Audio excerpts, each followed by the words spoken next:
We're very fortunate drinking Scotch whisky that there's enough of it that's been around for long enough in order for us to enjoy what we're able to buy and drink today, but also lots of it from the past too, which inevitably means that we end up comparing today's to the past. And we'll do a little bit of that tonight, but that's not the point of it tonight. The point of it tonight is to consider, as we sip examples from the past and their contemporary versions from today, is to consider what's changed and why has it changed. I'll see you in a minute.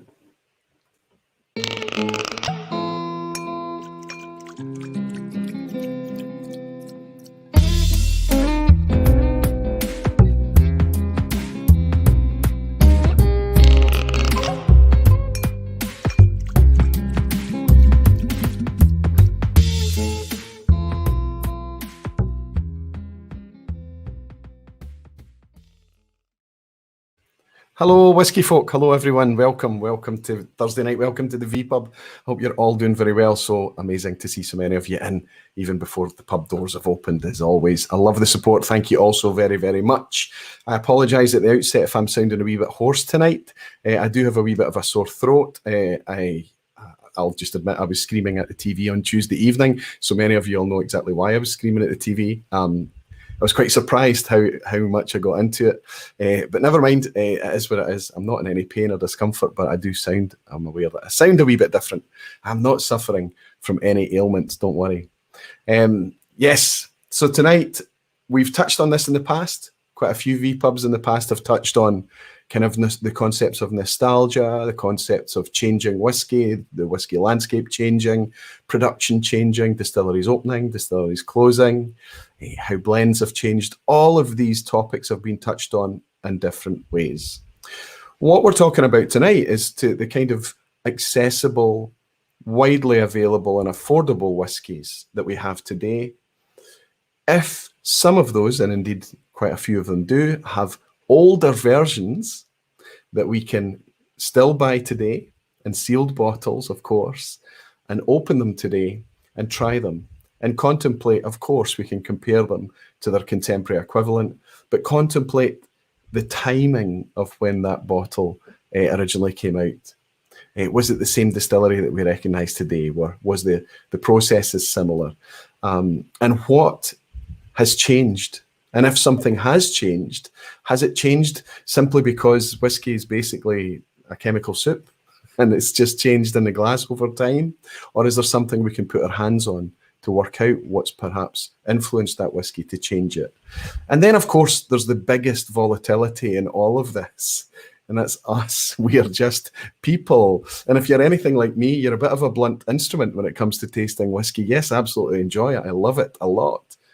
But I'm constantly sitting with people who are better at it, or I feel like at least that they're better at it than I am. So tonight, in order to help me kind of discuss all of these different dynamics and topics and sip along with me, I'm bringing in Stefan Kah. You know Stefan, he's been on a few vPubs before, and I know that you enjoyed his opinions and insight very, very much. So he's coming back in just a few minutes to join me to go through 4 or 5 different drams tonight where we compare the modern version versus their older. Let's say vintage is not the right word to use because that suggests a vintage, but it is a vintage example, so an antique bottling maybe. But then antique's not the right word because, of course, some of them will be relatively new, maybe even this century. So I don't know, it's best to just describe it as old versus now. I think that's the best way to do it. Anyway, enough of me chatting away and monologuing. I'll jump into the lounge and welcome some of you beautiful whiskey folk and dedicated barfly. It was well over 200 of you in already. Fantastic. Kresimir, I can see the Sniper King is in tonight. The Sniper King from Croatia. I'm going to raise a wee glass to you, my friend, and say congratulations on an incredible performance by Modric. An incredible performance, honestly, by your team on Tuesday night. The better team, as your Facebook post suggested, did indeed win. There was times on Tuesday night that, it looked like there were 3 number 10s on that park for Croatia. Yes, I thought Scotland still played very, very well over the 3 games. It's a shame that we couldn't take something more, a wee bit from it. But congratulations, Kresimir. And it's nice to welcome you in, Sniper King. Cheers, Kresimir. Let's see who else is joining us this evening. I don't want the chat to turn into a football chat, of course. There's 101,000 different environments where you can go to speak about football. Max is here. Max Kreitner is here. Good to see you, Max. He's saying, good evening, Roy. Finally, Thursday again. Yeah, it comes around quite quickly, though, Max, doesn't it? Stefan Novak is in as well. Good to see you, Stefan. Was able to have a chat with you very recently and enjoyed it very much, my friend. It's very good to welcome you in here. JG is here as well. Neil Sengupta is here saying what happened on Tuesday. It was just a wee game of football. Neil, don't worry about it too much. But first time that Scotland has been in an international finals for about 23 years, I think it is. And they didn't do too. They played very well, but the results didn't go for them. Gregor Dykeman is saying, good evening, Barflies and Mr. Aquaviti. How are you all doing? I'm doing better than 2 weeks ago. Thanks for the Glencadam tip and the recycled reviews. I noticed, Gregor, that you'd picked up a Glencadam 10, and I'm very relieved to see how much you're enjoying it. I think it's a fantastic whiskey and great value. Jimmy Alleg is here, of course you are, Jimmy. Wonderful to have you in again, my friend. Lindsay Homan is here saying, good evening, Roy. Good evening, Barflies. John Paul Vanderhoven. Good to see you, Lindsay. Good to see you, Jan Paul. Scott McIntyre is here. Watchman 999. Marcus Kreitner. Watchman 999 sent me a link to a really cool video. I wish I'd kept it. I might share it in the description afterwards. So if you're watching this on the replay, you'll notice that there'll be timestamps underneath to help you navigate through the stream if you're picking it up after the event. Thank you for doing that if you do. And I'll drop in a very cool 1950s vintage video of Scotch whisky and how they were selling the concept of Scotch whisky back then. What's really interesting about it is how a lot of the language hasn't really changed. Quite amazing, but thank you for sharing that with me, Watchman. It was really cool to see. Pulsar L2C saying, cheers, brother, to, maybe it's not to me, but it's nice to welcome you in. I wonder if that's a new name. It feels like maybe not. Che Francis is here. Good to see you, Che. Frank Peathead is here. Jim Whiskey Novice is here. Jim's accepted an invitation to join me for the last vPub of before a break up for the summer break, So I'm looking forward to welcoming in Jim. Vin from No Nonsense Whiskey is hoping to join as well as Jason C from the Mash and Drum. I've put out invites as well to Scott Monroe, Kilted Moose, the other Glasgow Bottle Chasers, maybe Doc McAllen Fine and Rare might be able to join us. And the reason is that I am sending out samples to everybody, and the topic is going to be Scotch versus the world.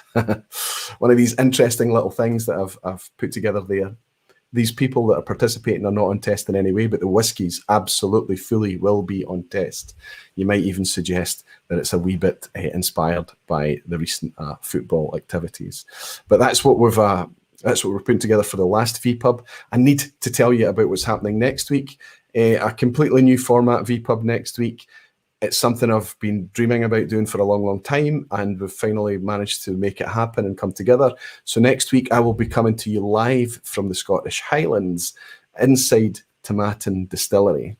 So we'll be trying to recreate some kind of space, something similar to the vPub, in order for us to let you have a behind-the-curtains look-see actually in a distillery and get to grips with what makes that distillery tick and what makes them special. And I'm excited that it's Tomatin for lots of reasons that I'll explain next week. I'm excited that it's Tomatin that I'm collaborating with in order to bring you the first ever roving, remote, on-location vPub. Good to see you in, Jim. Eric Cunliffe is here as well, saying, good evening, sir. I cannot picture you screaming, far too calm and kind at the vPub with us. If you ever have that discussion with my children, Eric, they will describe me screaming to you in great detail, believe me. Other parents will know exactly what I'm talking about. Jimmy Legg is speaking to Neil. Peter Box is in here. Hi, Roy, happy summer. Good to have you in. Peter, Graham Young, Falsgraf, James McGoran, Nick, Whiskey 101, Bruno Martins from Portugal, Brian Kilco over in the States. Good to have you in, all of you. Fantastic. And Not Cal, looks like a new name. He's saying, have you tried Racé Core? Yes, I liked it very much. I've still got it here because I was drinking it quite recently. No, I took it through to the other room. We had friends, not this last weekend. We had friends over, and I let them try some new whiskies, of which Racé was in the lineup. I don't often enjoy wine maturation in Scotch whisky, it has to be done well. The Rassy, they're using the wine element just to add a nice, fruity, savoury, rich lick to it. It's not overly done. I think it's well put together. And I did enjoy the standard, the Rassy, but the way I'm talking about is just the Moynia, the Arrow 1, I think they're calling it. I quite enjoyed it. Nice to welcome you in if that is a new name. It's good to have you here. The chat is moving quite fast. So good to have so many of you in and chatting to each other. Hans Waldman is here, looking forward to next week. Sounds like a great idea. I'm very much looking forward to it too. Although I'm having to double and triple think everything to try and make sure doing this for the first time, obviously from such a remote location, that we don't have any problems. Anyway, the whiskey in my glass tonight is an old whiskey. It's not one of the ones that we're going to be comparing tonight. I'm using this as a kind of calibrator. This is an old 1990s Glenmorangie. I didn't use this in the lineup tonight. This would have been a very easy and quite a good one to compare, actually, because obviously at 10 years old age statement, there is very much the Glenmorangie original, as it's called now, is still very much a 10-year-old product. And it'd be nice to kind of compare the two and consider how things have perhaps changed at Glenmorangie over the years, but I've done that in the past on a vPub. So in order to try and keep things fresh and focus on slightly different things, I've gone for a more mixed, hopefully all of these are kind of new to most of you who are tuning in tonight, in order to kind of try and talk through different concepts. But I really enjoy this. This old Glenmorangie 10, I think, is always going to be enjoyed a wee bit more by me. I think the current Glenmorangie 10, even at ABV of 40%, always brings a lovely, fresh, vibrant pineapple element to it. And I like Glenmorangie 10 for that. This one, it's still fruity, but it doesn't have that bright, tart, fresh pineapple. Everything's a bit softer in this. And what's really interesting about this Glenmorangie from, I think this bottle is from the early 1990s. It's a 70 cl bottle. There's no barcode or anything on it, which suggests it's probably the newest it could be is probably early 90s, 92, 93 at the newest. Although they may have had barcodes on the outer tube or tin. But the thing that's interesting about this is if I leave this empty glass sitting overnight and I come, there's a peaty smokiness to it. And I remember back in the vPub that I compared the two of these, if I remember well, I was actually able to pick that up by comparing the two. You could convince yourself that there was a nice, savoury, ever so slight smoke with it.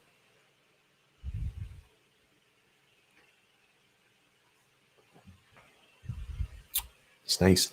I'm not picking up any smoke tonight, but I am picking up, I think I would like to suggest that I would be able to pick up that I'm sipping something that's been in glass for a long time, which in itself is an interesting thing to talk about. Before I get my guest in, I'm going to mention a couple of things. Obviously, I'm breaking up for this. There's two more vPubs after tonight. It's Matt next week, and then Scotch versus the World is a kind of big collaboration with a lot of folk. And then I'll break for 5 or 6 weeks during summer. But there's lots and lots of other things going on across YouTube and well beyond to keep you busy and keep your whiskey interests alive over summer. Not least Belfast Whisky Week. Now, as I'm always saying, Belfast Whisky Week runs from the 23rd to the 31st of July, and it's not just Irish whiskey. There's a lot of focus on Irish whiskey, but they touch everything. Lots of amazing tastings, great value, very well done, high quality stuff.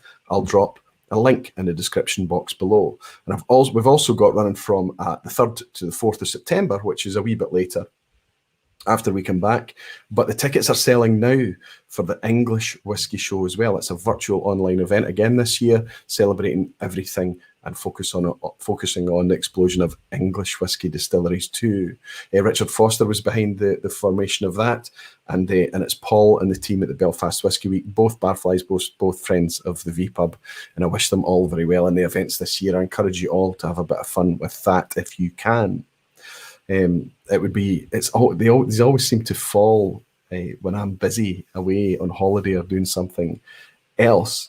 But I think the English Whisky Show, hopefully I've got a chance to be able to get involved with in September this year.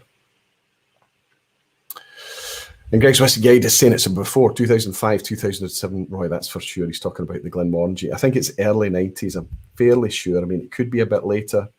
The barcode is something that you look for. I know on some of them there is no barcode on that, but it could be on the outer packaging, absolutely. The first one I'm going to dip into tonight, my guest is currently sipping in the background. You can see that there's clearly a different colour thing going on here. But what I will say is any of the whiskies that we're going to touch tonight, we're not going to be focusing on the colour at all, because they're that style of whiskies. These are all entry-level whiskies. These are affordable and accessible. The contemporaries, the ones that are out today, follow very much in the same footprint of the originals from 20 years ago, 30 years ago, 50 years ago and beyond. That same presentation that was in the legacy of blends, of course, 40 to 43% export strength ABV. And by that time, especially well into the 70s and the 80s, the 90s and beyond, you know, they were adjusting colour using spirit caramel. And that's very much the case here. But I can see the one on the left versus this one, and I don't want to say too much right now, are clearly different colours. And they are not exactly the same whiskey. I'll explain more in a second, but let's go into the lighter one.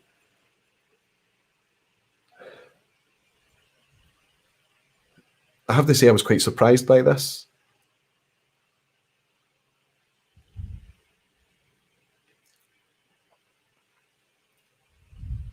I'll share my notes in a second. I don't want to say anything before I bring in Stefan. This could end up being perhaps the whiskey that's most different out of all of them tonight.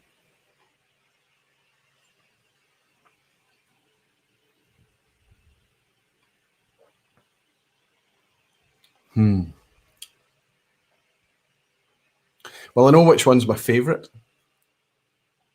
These are very different whiskies to me. There's not a whole lot that makes me think that they're the same or very, very similar, and yet they are. I'll show you what they are in a second.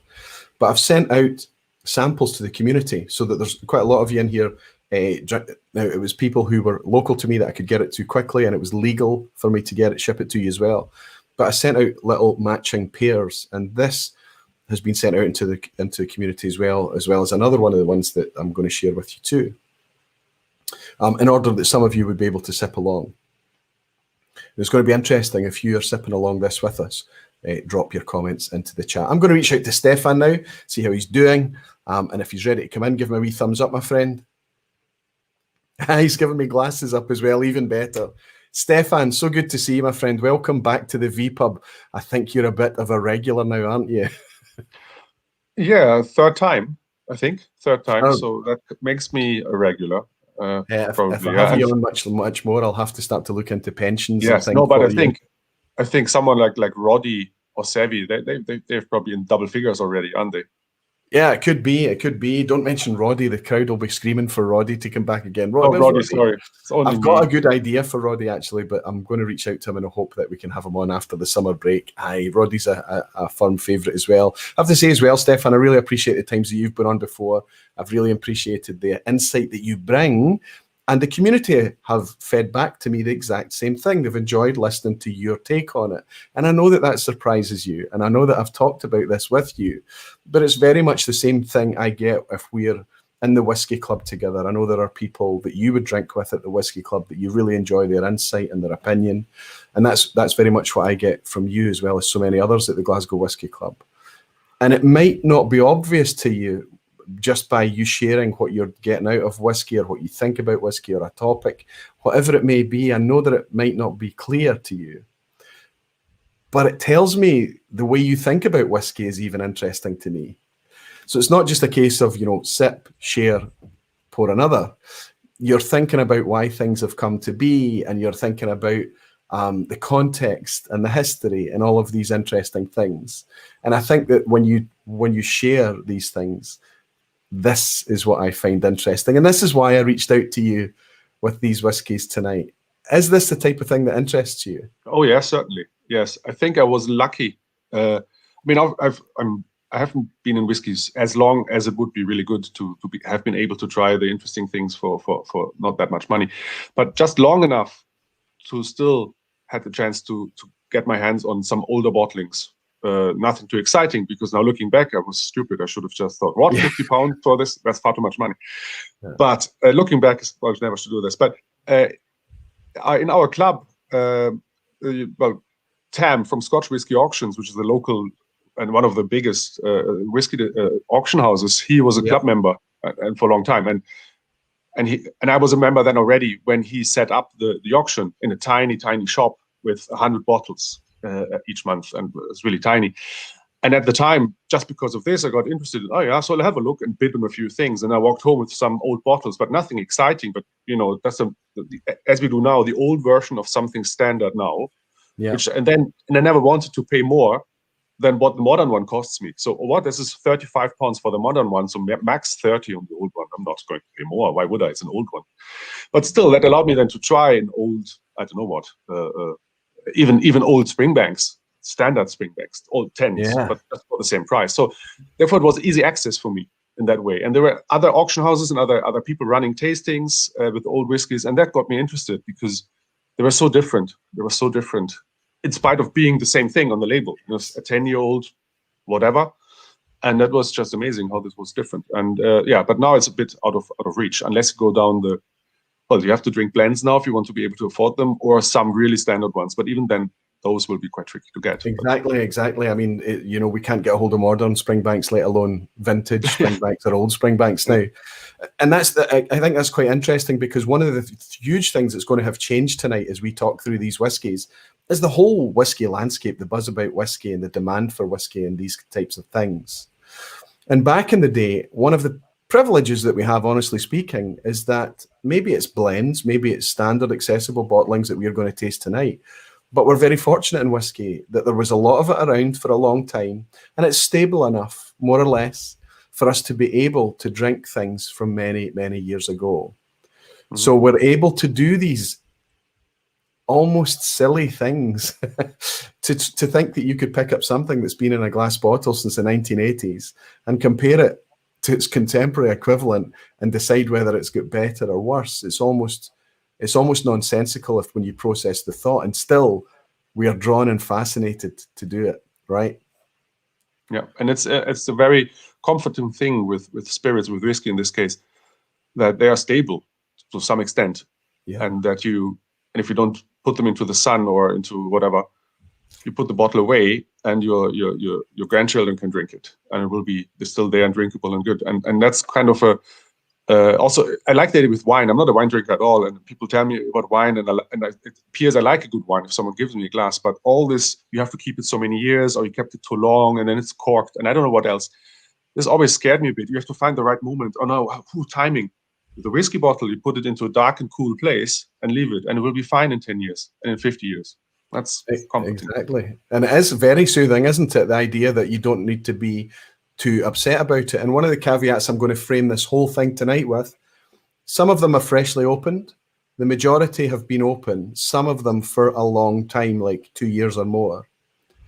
And I think that while that's okay, we're talking right now exactly about the stability of whiskey, but it's something that I should mention, because if we're going to talk about all these changing dynamics, then that's a kind of micro dynamic right there, the way that I have stored it and how long I've kept it in an open bottle. But all of these things, we're not going to be judging or scoring any whiskies tonight. I mean, we can say whether we like something or don't like it so much, sure, but there is no science here. This is purely whimsy, right? And I think, is it okay to frame it like that? Are we supposed to be doing anything scientific? Hopefully not. No, that puts also some pressure off us, because it's absolutely. Well, absolutely. I don't want any too much pressure on me. Listen, if anybody's trying to get a hold of me in the chat, do exactly what Reb Mordecai has done right now. Just type Aquavitae, spell it properly, or hell yeah, at Aquavitae. He's saying, interesting how Talisker 10, Reb is saying, has dramatically changed its flavour profile since early 1990s. Look for the beige boxes. They were peppery and wonderfully harsh. I think that's true. And I wonder, is there a desire to make it more palatable, more homogenized, more market friendly? I'm not so sure. I don't have much experience, Reb, of early 90s Talisker. To me, interestingly, Talisker is still one of the, is harsh the right word? Let's call it vibrant. Let's call it, it is very peppery. Salt and pepper is Talisker for me, even to this day. Jimmy Legg is saying, Stefan is rocking the Aquavite beach colours. Yes, thank you for wearing the uniform. I was thinking, I said today when I was thinking about you coming on again, I said, I need to get a wee shirt over to Stefan. I wonder if he would even wear a shirt, and I forgot that perhaps I've already... I shouldn't have worn it, so I now would have a second. That's right, yeah. You could have got another. Listen, you can have another if you would wear such a thing. Can I have a different colour then, maybe? Yes. Would you prefer a darker, black, navy? That's not good. No, it's fine. Would it be I actually been told off because when I was showing it here, and then what's that? Another whiskey shirt. Oh, so I don't think. Is that the one? I said, no, it's not whiskey directly. It's not a brand. It's something else. Yeah, I mean but it is still a whiskey shirt. You have to admit it. I'm wearing a whiskey shirt again. I'm sorry. Yeah. Hans Waldman is saying the 90s Glenfiddich I'm comparing tonight is significantly different to their current 12. That's going to be interesting. That 1990s Glenfiddich. It'd be interesting to know which bottle that is. We might be exploring something very similar, Alexander, but it's nice to have you in. Jimmy Legg is saying Talisker 10 is far from harsh now. Yes, harsh certainly isn't the right word, but harsh can be used in a positive way as well. Anyway, Stefan, let's hold up number 1 tonight. Now, let me explain to everybody. Stefan doesn't know what he's sipping. Well, I gave him them just labelled 1A and 1B, and the reason for that is that Stefan is one of these kind of curious guys who likes to play, and I gave him the choice then if he wanted to come to this without any preconceived notions of what they might taste like. Completely unbiased. I gave them in pairs. So we've got 5 drams. We don't need to get through all 5, but I think we probably will try to. 5 drams tonight that we are going to pour very small measures here, just to kind of go backwards and forwards and compare a pair at a time. We've got 5 pairs. We have 1 blend in the lineup and the rest are malts. And Stefan went through and kind of gave me some initial feedback, and I didn't disclose what they were, but I did make a mistake.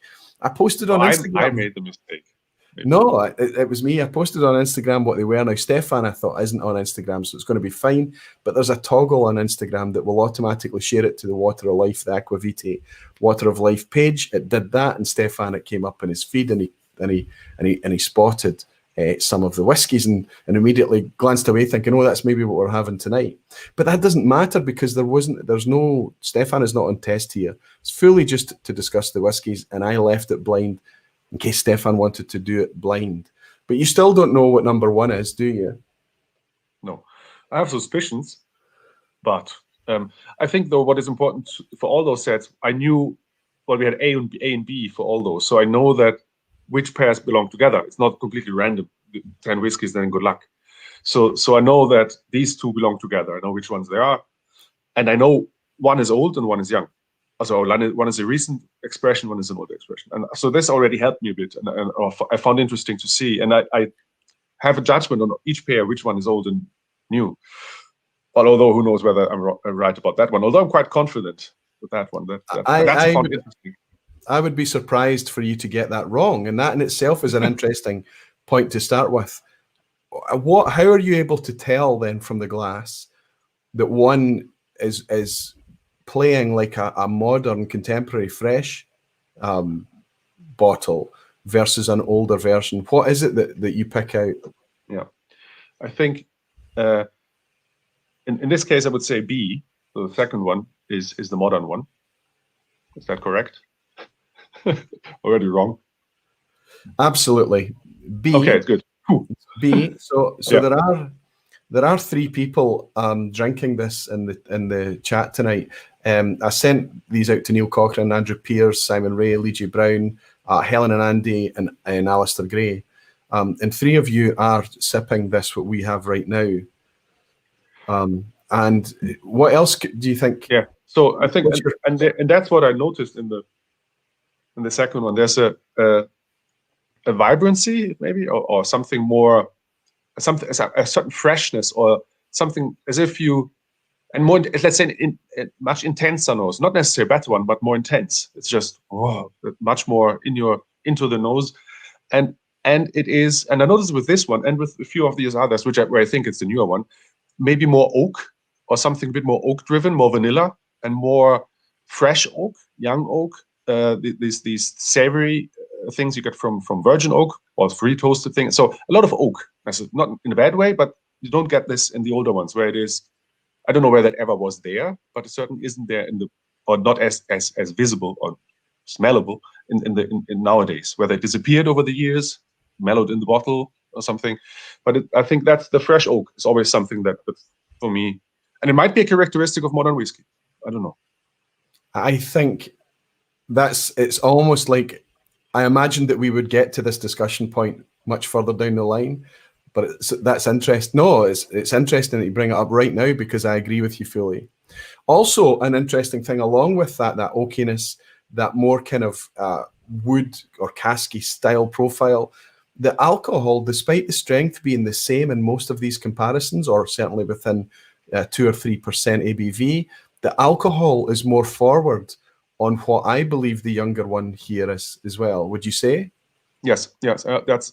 I also get this impression that old whiskies, even if old whiskies are cask strength, and I had the chance to try some cask strength single casks from the 60s and 70s, they never feel as alcoholic as modern 57.8% or something like that. It's much more, it's gentle. There's a certain gentleness, and it's like old whiskey whispers and new whiskey shouts.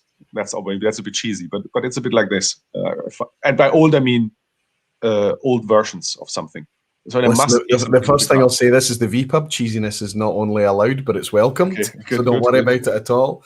But I think that's good. And it's that mellowness that comes in over time. But what is super interesting, Stefan, is that seems to be happening, whether it's in a tired old kind of fairly inert cask or whether it's in a glass bottle.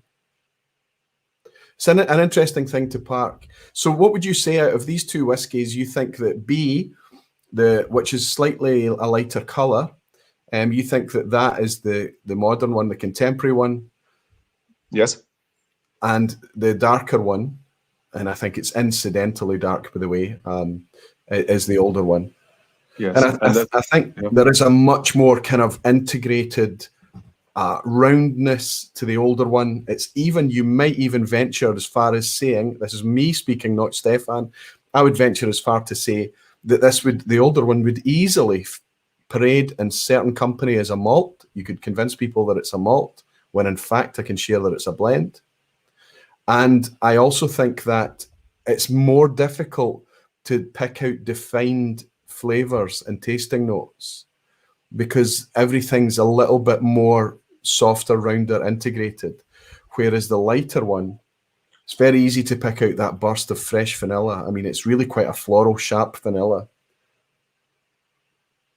I find though with the nose on the first one is I thought it was great. There's so much going on there, nose, and when you then have it in your mouth, it suddenly becomes quite. And that's why I thought grain or a blend, not just because it's the first one. When you think if there's one blend, probably it's early on, who knows? But there's this grain element, a sharpness, and not, I don't think it's very pleasant on the palate. I thought it's okay, and it reminds me of many old blends I tried. I haven't tried that many, but a few dozen or so. But they always have this cardboardy thing. Yes, it's a bit like old books. Yes, absolutely, and it's something that you look for even when you're tasting these older whiskies. I enjoy it though. I do enjoy this, and this is. I'll show you what the first one that we're sipping tonight is, and I say 3 of you out in the community have this too, but you know what you're drinking. This is a Grant's 12-year-old. Now this has an age statement. Back in the day, it had an age statement. I'm trying to keep this in focus so that you can see it. But what's interesting, and it's going to be really hard for me to get this to come into focus on the camera there down the bottom. It should say it's proof. Can you see 86 US proof? So this, from what I can tell, is a very early 1970s 12-year-old bottling. So this is early 60s distillate, I think, maybe some 1950s distillate in here as well. So really, really very old. Some of Grant's original kind of pseudo deluxe 12-year-old, because 12-year-old would have been quite a premium age statement back then. So that's Grant's blend, basically. And a very distinctive, very sharply triangular bottle as well, which is a thing from Grant's generally. Glenfiddich uses a triangular bottle too. And this is the closest I could buy. Notice I wasn't too confident about buying this. I bought a wee bottle to share with everyone, okay? So that the reason that there's so much out of this is that it's been sent out, as I say. But this is the modern, or the closest I could get to a modern equivalent. So you can see the colours and the livery hasn't changed too much, certainly the triangular bottle and everything. But this was an inexpensive wee bottle. I think I paid £12 or something, or £14 for this, I'm not sure. It wasn't a lot of money. And I bought it because I thought, I've compared Johnnie Walker Black, Johnnie Walker Red before. I've compared Chivas Regal 12-year-olds before. I've done a lot of the kind of familiar blends, and this was a different take, which is why I reached out to this one. And I have to say that for me, comparing it to the JW Red, this is a nicer sipping whiskey, if you would buy such a thing to sip. But your point is absolutely correct, that this is the type of thing that today you definitely buy to mix. Back in the day, sure, you would be buying this one to mix also, or pour on ice. But today, I would recommend that if anybody buys this, they use it to sip and contemplate rather than as a mixer. Would you agree? Oh, yes. Yeah, certainly. I mean, that's not easy to get by anyway. And then if you want to mix it, I think something modern would do. I'm actually surprised how good, but it's quite good. The modern Grant, Grants are actually, I wouldn't put this down the sink or something. So you could have bought the large one. It wouldn't have been completely, oh my God, what did I do? I think it is okay. I tried so many worse modern blends when we also at our club's blend night last year or 2 years ago. We had some modern ones were really, really sharp and watery, burning and watery at the same time. Just really terrible. And this is not. This is pretty good. I mean, it's oak forward. It's there because so you can cover up a 5-year-old whiskey or whatever it is mostly. But it's okay. It's not actively bad. That's right. But I think even although this is reduced down to 40% ABV, the minimum it can be reduced to, quite surprised how much alcohol there still is there. Even, we have to say as well, we have to say that this is in comparison to something that the alcohol is almost not really leaving much texture or activity on your palate at all. The alcohol is really rounded out and soft on the old one, which is to be expected. But without a time machine, we can't go back to the early 1970s and uncork a Grant's Royal 12-year-old to see if it had that alcohol bite when it was fresh and brand new, right? So we can't do any of this in a really scientific way. But would you say that this is a sipping whiskey to you? Did you, despite you getting that kind of funky cardboard? Yes, there was something funky at the end, but still, yeah, that's great. I mean, it's really good. It's not the worst pair, let's say. Not that they're all bad or something, but there's a few more others where I can a bit more critical in my view, but I don't know. Well, can I just because it's the only blend I think that we have. What is interesting, and I wonder is whether you know or someone knows, because Grants and Glenfiddich it's the Grants family, and they own Glenfiddich and Balvenie and others in the past. I don't know what else there was in the portfolio. Would you think that in those days would have been practically an in-house blend done with own stock, and only the grain would have been bought in, maybe one or two things? Well, and now it would be very different. And now it is, because of the logistics, 40, 50 years on, it's much easier to do these things. They would just be whatever there is on the market because they can just drive it around the country. Well, the answer is I don't know. So we're making huge broad brush assumptions. Girvan was not operational in order to provide 12-year-old stock for an early 70s bottling. So Grants didn't have their own grain whiskey back when this was bottled. So clearly they would have been bringing in grain from North British, Invergordon, Cannonbridge. Somewhere they would have had an agreement in place.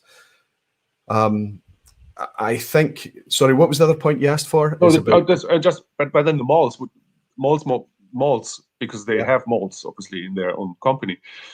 Would you think they would have just used their own because that's what they have anyway, or would they have been buying in much, or maybe even now these days they would just use their own? I don't know how these these blends that are owned by companies, and most are actually. Well, I would say again that making an assumption, if we consider what exists down there in Girvan, they have the grain complex and then the ability to make any style of malt that they want, ranging from really light and fruity, peated, lightly peated, heavy sulphury. They can make any spirit in their malt distillery down there. And I would suggest they're doing that in order to replace all these malt styles that they would previously be trading for. So it's almost like a single blend, almost. So we have Girvan and Ailsa Bay, and that's it in this bottle. I mean, it could, a single blend, maybe not. I'm sure there's probably a wee bit Glenfiddich playing here, a wee bit Balvenie perhaps, maybe even, dare I say, a wee bit Glenlivet, who knows.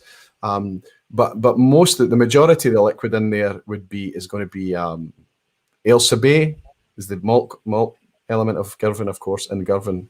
But this is us just making the assumption in the modern one. But the old style grants, you're absolutely right, could be from anybody, anywhere. Let's go into, if I jump into the lounge as I pour my second two, and I'm going to try and pour these and not give too much away, just in case you want to play like you did just there. I should have poured these in advance, but having 10 glasses of whiskey in front of me felt really quite abusive. So it's going to be, like I say, like I keep saying, very small pours. Ryan Sutherland is saying it would be good to compare the old Grants 12 to the recently launched Grants 12. Gordon Highlanders would also be a great comparison to that 70s blend.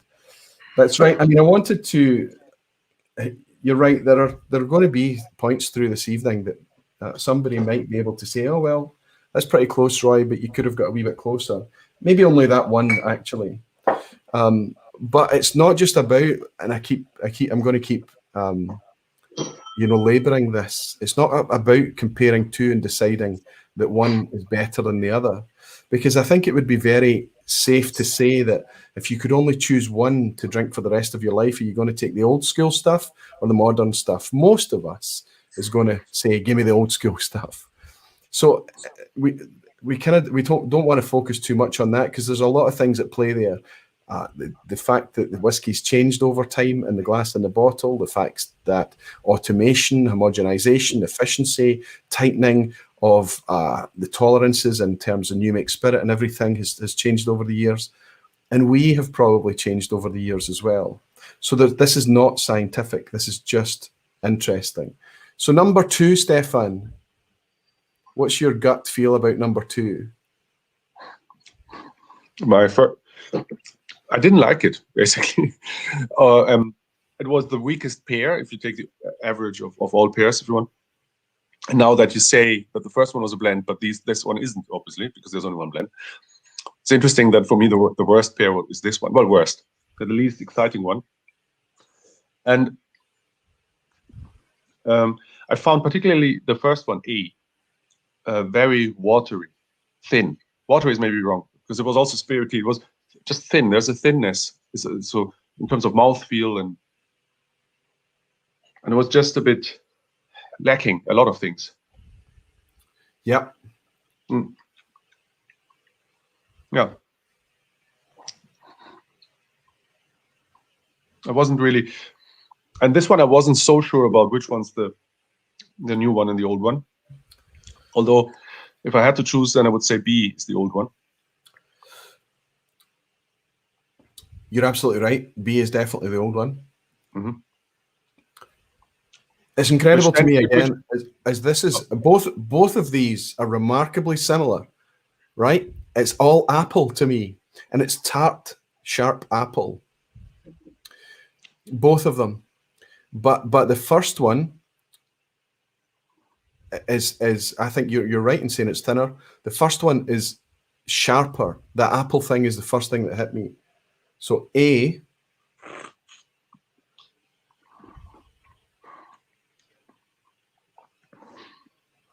But I'm surprised. I'm surprised how similar they are on the nose. There's a bit more tropical fruit to B. It's a little bit richer to me. I know you've made your own notes already. It's okay for me to speak loudly, I hope. Yeah, no, I have some. And it's softer. Again, it's more integrated. It's clearly B is the older malt. And these are both malts. Would you like to know what these are? Or would you like to? I think I know now, because I saw bottles and I on the photo, and the apple you mentioned was obviously the giveaway, maybe. But I don't often pick it up. No? Other times when I'm sipping a Glenfiddich, I don't often pick up the apple note, but it's obvious here. It's very obvious. Even there's an apple candy that's a sour tart apple candy. Do you know the type I mean? Yeah, I know. Yeah. I can't remember what they're called. A boiled sweet. Like fake apple. Yeah, but this is a brand new, just purchased for tonight, Glenfiddich 12. And unfortunately, I apologise for people out in the chat that have got these two to compare, because Stefan's decided that these are probably not the best of the lineup. I'm very sorry. They're good. And this is up against what I believe to be a 1980s Glenfiddich pure malt. Now, this came out of one of the Clans tins back in the 20, 30 years ago. Glenfiddich did a series of different clans, and they put it in a special commemorative tin. But there doesn't seem to be any marking on the bottle. So all the bottles, I think, were the same. It was just the tins that were different.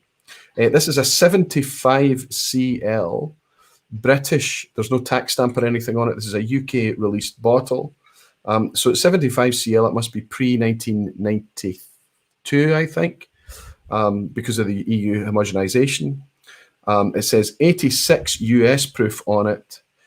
Maybe this is an American bottling then, actually. It just says 86 US proof. So it has to be an export bottle, because it would have to say 43% ABV for it to be sold anywhere in Europe from 1980 onwards. So maybe this has got to be an export bottle. But you can see, like the blends that we've just tried, very, very sharp triangular shape on both of them. This is much sharper, the older bottle. They've rounded things out for glass strength, I think. And huge changes over the years, and yet still remarkably recognizable with the stag's heads and everything. This is the malt that started it all, as we know. And I have to say, I'm surprised. We're sipping two that are 30 plus years apart. And I'm surprised how similar they actually are. Yeah. Would you say? Yeah, that gives me, because as I said, I would find difficult to say which one's the older. Well, now that you tell me all this, yeah, probably that was easy. But there was at least there was a common thread going through them, and that gives me confidence. And I don't want to say they're completely rubbish. So it also speaks just to the quality of the other whiskies, especially of the next ones, but also of the first one, the blend, which I thought was really good. And I also thought I even like the modern blend. I mean, for a blend. So I'm a bit disappointed with Glenfiddich, to be honest. I always thought, and I always was defending it, but it was mentioned as, just have a Fiddich 12. There's nothing else. Again, because you never tried. Now with your single casks and everything, it is really good. And I thought, it's actually quite good.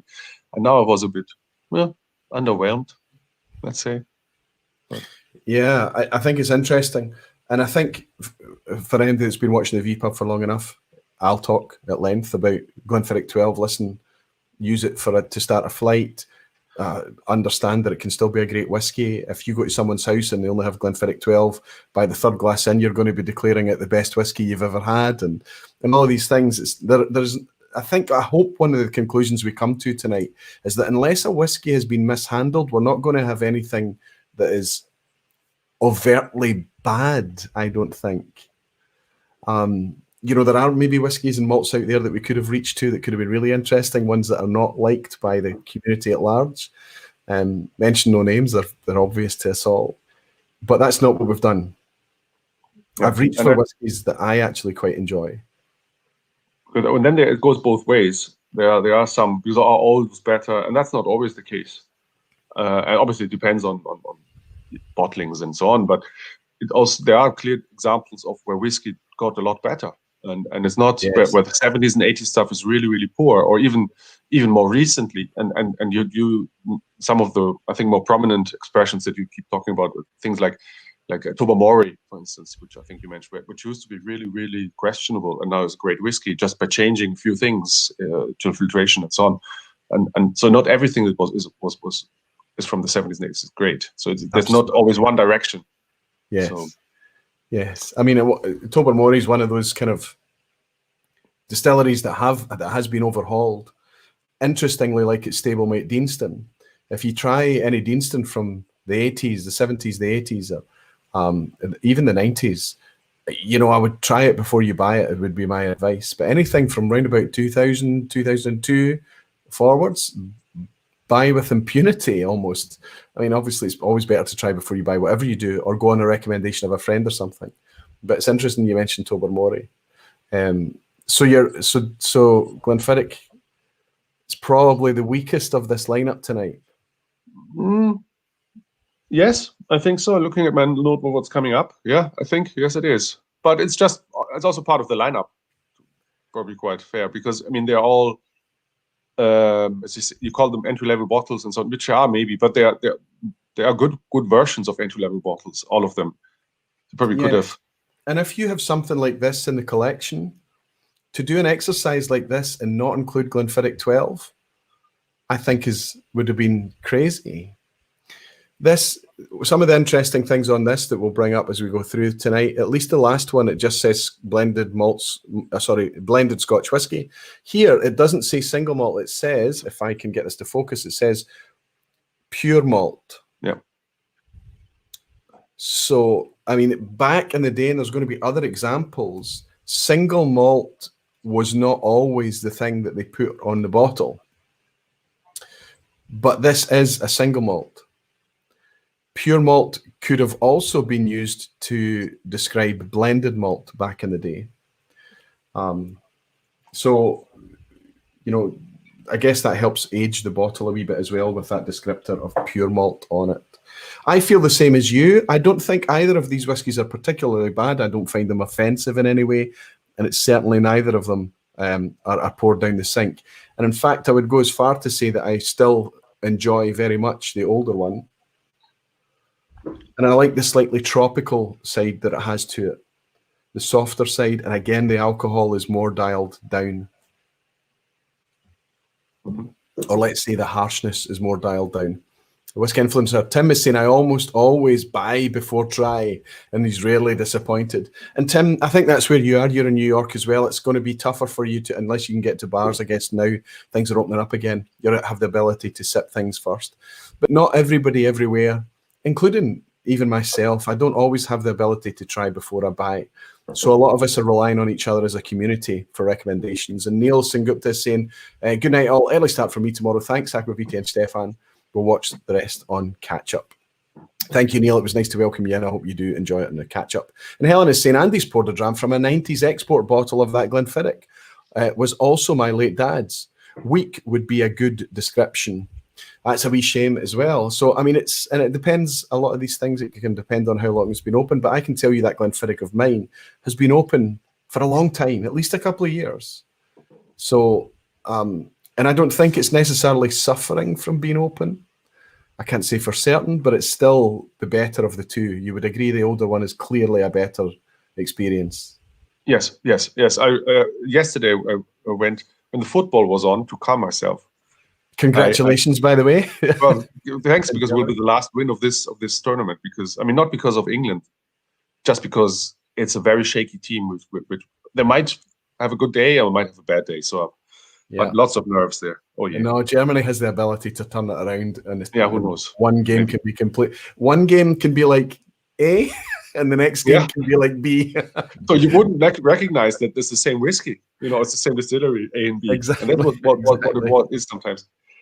Yeah, I wrote down unfortunately, the only one I wrote down not good as a simple conclusion was the modern finish. So sorry about that. And I wrote good down for and lots of other little things, but these were the short, just to give a quick idea. Yeah, so I think the thing that's putting me off the first one is the same things as you. It's that it is quite thin, and what it does give you in communicative messaging on the palate is the best description would be vibrant, and at worst, it's alcohol playing there again, and that kind of tart sour apple for me. Again, okay. Mm-hmm. Yeah. Not heavily oaked, but a wee bit okay too. So, okay, I'm going to put my favourites well, it's clear because I seem to be drinking the favourites, and the ones that I'm not enjoying so much seem to be remaining in the glass. Things are going to start to get interesting now, Stefan, because We've got Dram 3, and again, you don't know what you're facing yet, even though you know what the lineup is. Eric Cunliffe is saying, just finished a pour of Bell's blend from the early 80s, and it is easily a preferred sipper to most modern blends. Eric, I think Stefan and I are going to talk about that. And Helen is saying probably been open around 10 or so years, to be fair, and about halfway down the bottle. Yeah, I have bottles as well that's open many, many years. They're definitely changing. There is no doubt. Is it getting worse? Is it going off? Is it going bad? Probably not. I've lost very, very little whiskey, but it does definitely change. I want to propose something to you, Stefan.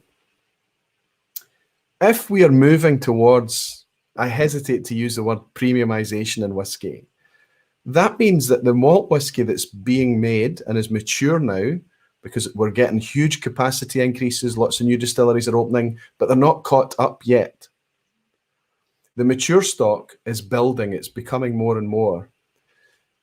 But people know now, the producers know now that it's worth a lot more than it was 20 years ago, right? It makes sense. Do you think they're putting less of it into their blends? As you just said, we can only assume. Yes. Yes, and we can only assume. And I would, because there's only that finite amount of whiskey, and there's a market. And how would I act if I had a company with one or more malt distilleries and I had a few blends, and still blends would be 90% of the volume that I would sell, or 80% or 95%, depending. But then I suddenly discovered, instead of putting my 12-year-old into the medium or premium blend that I have, I can pick some nice cask and sell the bottle for £40 instead of the blends for 18, and so on. I clearly then I'm tempted to continue that pathway and to pick the cask, or to make sure that the malt is actually up to scratch. And this only means that there's less available for the blends, and obviously not just less, but the better casks are gone, or the better casks, or the older stuff is gone. So you would clearly, it would be selective. So that could be a reason why blends are maybe not as good as they used to be. And that is an assumption that, and I think that is the case. If we compare standard blends, bottom range things, and this, it's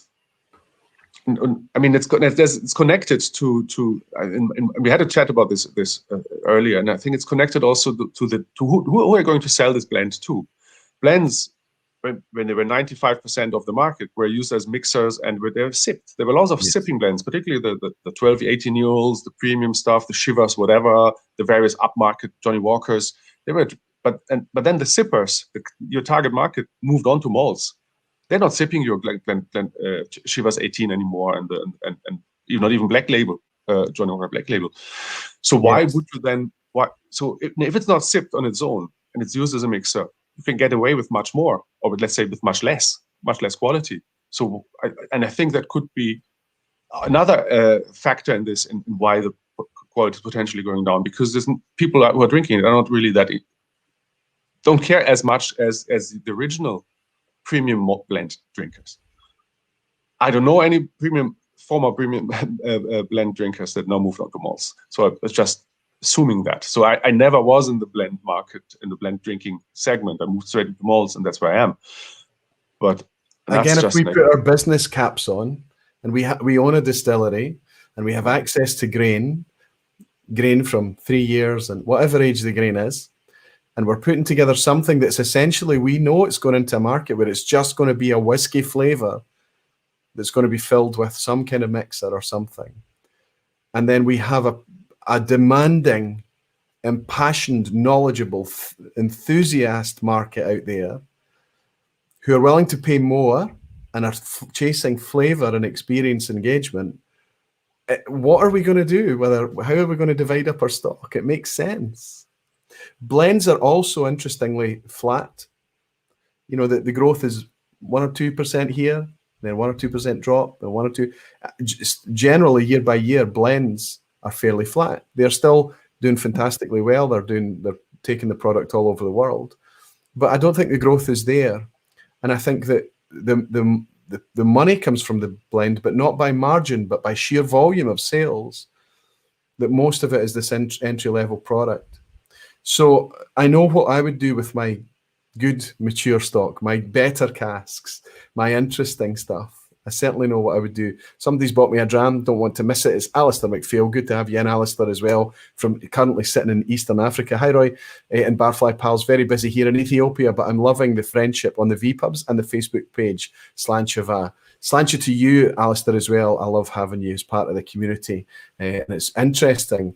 I wonder if we'll ever have Alistair on for a wee game of visit at Speyside or something like that, because he's got a super interesting career, and he's a bit of an international peacemaker and diplomat.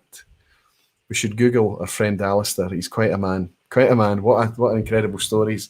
Anyway, Alistair, thank you very much for your virtual dram. I'm going to hold up what I know to be my favourite of these two, just by nosing them, and say thank you very much, Alistair. Cheers. We're on to number 3, Stefan. This is a distillery that's very close to my heart. I would go as far to say is I love this distillery. I think that I know from the pictures which one that is. Okay. So maybe you know. And the reason I love it tends to be from its quieter expressions. I don't engage with it so much when it's very, very heavy in cask influence. It's my whiskey of the year, and it is heavily cask influenced. The one I picked, interestingly, is whiskey of the year last year. Is from this distillery. And I can taste what I like in this distillery in the old version. And this is interesting, and I'm going to get to that in a second. In the new version,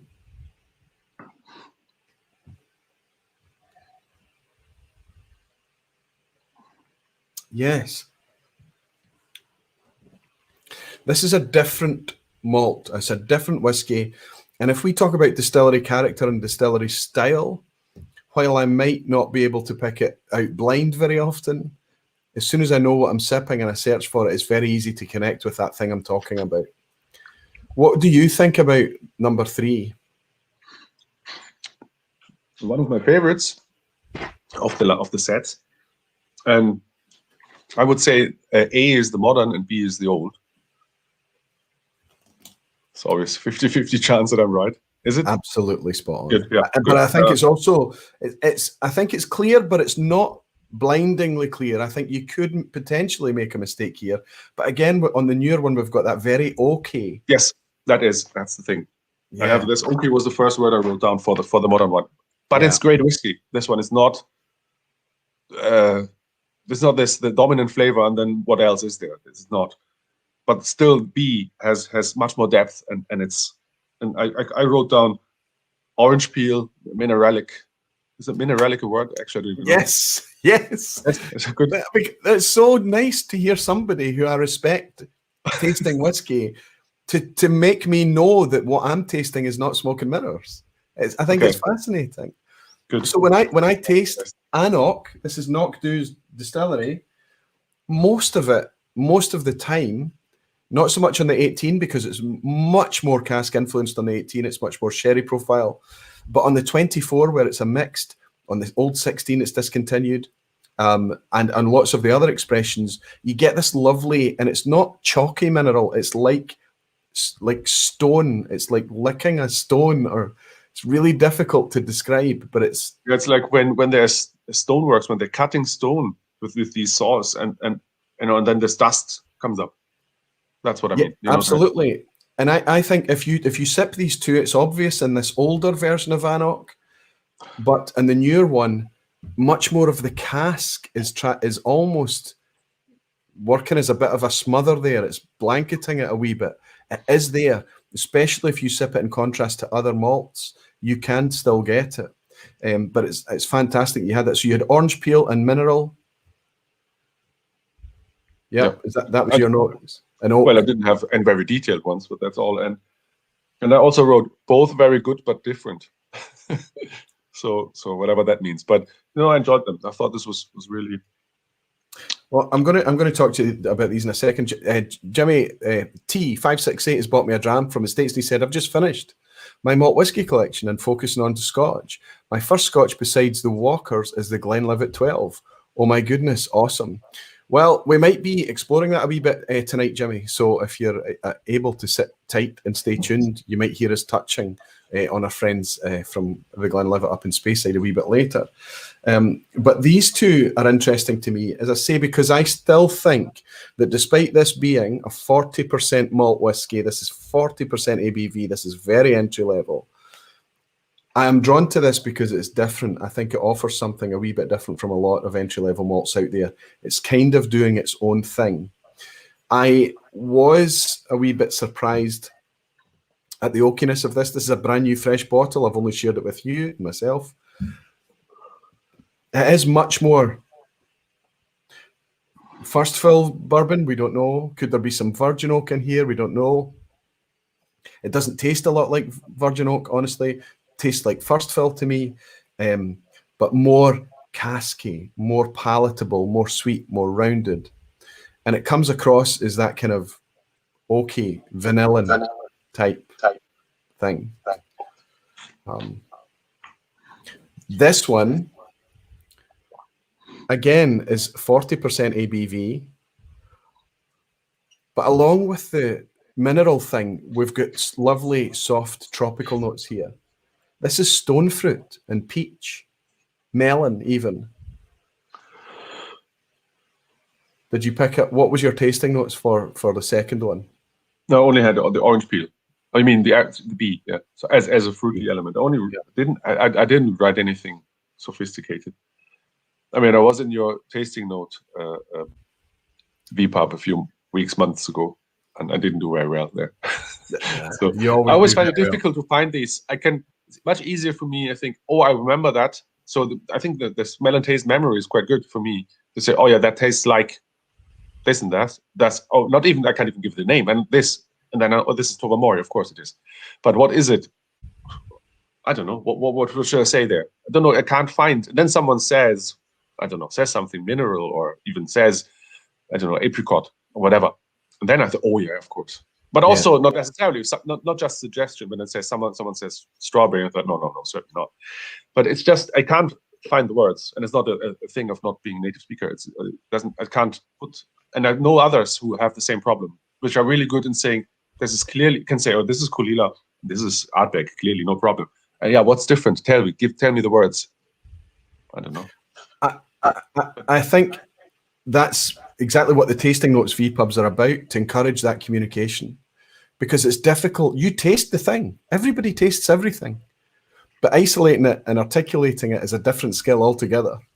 So it's good in company then if somebody even starts to kind of fish or vocalize, as long as they're not inventing stuff and just pulling random notes, as long as they are trying their best to articulate what they taste. I mean, I think the second one here, this older one, is definitely peachy, apricot, stone fruit, kind of white melon, that kind of, maybe even a wee bit aromatic even. I would say that this is a different prospect. I have had this a couple of years, and it has been open for a long time. I don't think it suffered too much. This is playing very much the way it did, or my memory of it did at the beginning. This is an interesting whiskey, and I'll tell you another reason that it's interesting. This distillery closed in the early 80s. Knockdhu was one of the great cull, or the losses of 1983, and it was a full decade before it opened up again. This is a 1990s bottle. It could be close to the year 2000 or something, but we know from the close dates that the distillate in here is early 80s at its youngest, to be 12 years old. We know it's from Knockdhu Distillery, and this is labelled AnCnoc. You can just see AnCnoc there. AnCnoc. Yeah. And they had one out before this in the very early 90s, I think it's written here. In 1990, they had a Knockdhu, and then because of Ncandhu, they changed it to AnCnoc in 1993. So I think we're somewhere around the mid to late 90s for this bottling. But this is 70s pre-closure distillate. But there is still a minerally thing in all the modern AnCnocs that we're enjoying today. It's fascinating. How does that minerally component come about? I would say that this whiskey has changed over time, But this is a victim of current trends in whiskey, leaning heavily on cask. I think if you think, because so much else, with so many factors, other factors have been homogenized or are aligned or are the same now. So if you want to distinguish yourself, there's so many levers you can pull around with or play around with. But the easiest one to play around with is casks nowadays, and everything else. If you don't do your own maltings anymore, it's all coming from the same companies in the end. They're coming from the same. So, I mean, what are you going to do? The yeast is all the same. Okay, there's difference in the shape of stills, but they're all produced by the handful of companies, and everything is really similar. So I don't think, and generally the more industrial production ensuring consistency, and so on. So there's really little factors that still lend themselves to diversification. And cask is obvious, also the quickest, and it's at the very end, or at the end of the more industrial part, where you just have the end product, new make, and then where marketing has most influence on, probably. And now let's play with the cask. I'll get some fancy French vineyard and then put it in there. I tell you who's at fault for that happening. Us. Us. Yeah. Because we're asking for these interesting flavors and these different things. And most of the larger distilleries in Scotland are set up and designed to produce a consistent high quality malt continually. So they, exactly as your point, as you state, they are trying to dial that in every time, and they have very little scope then, hence why we see finishing and interesting wine casks and European and American oaks and all these different things.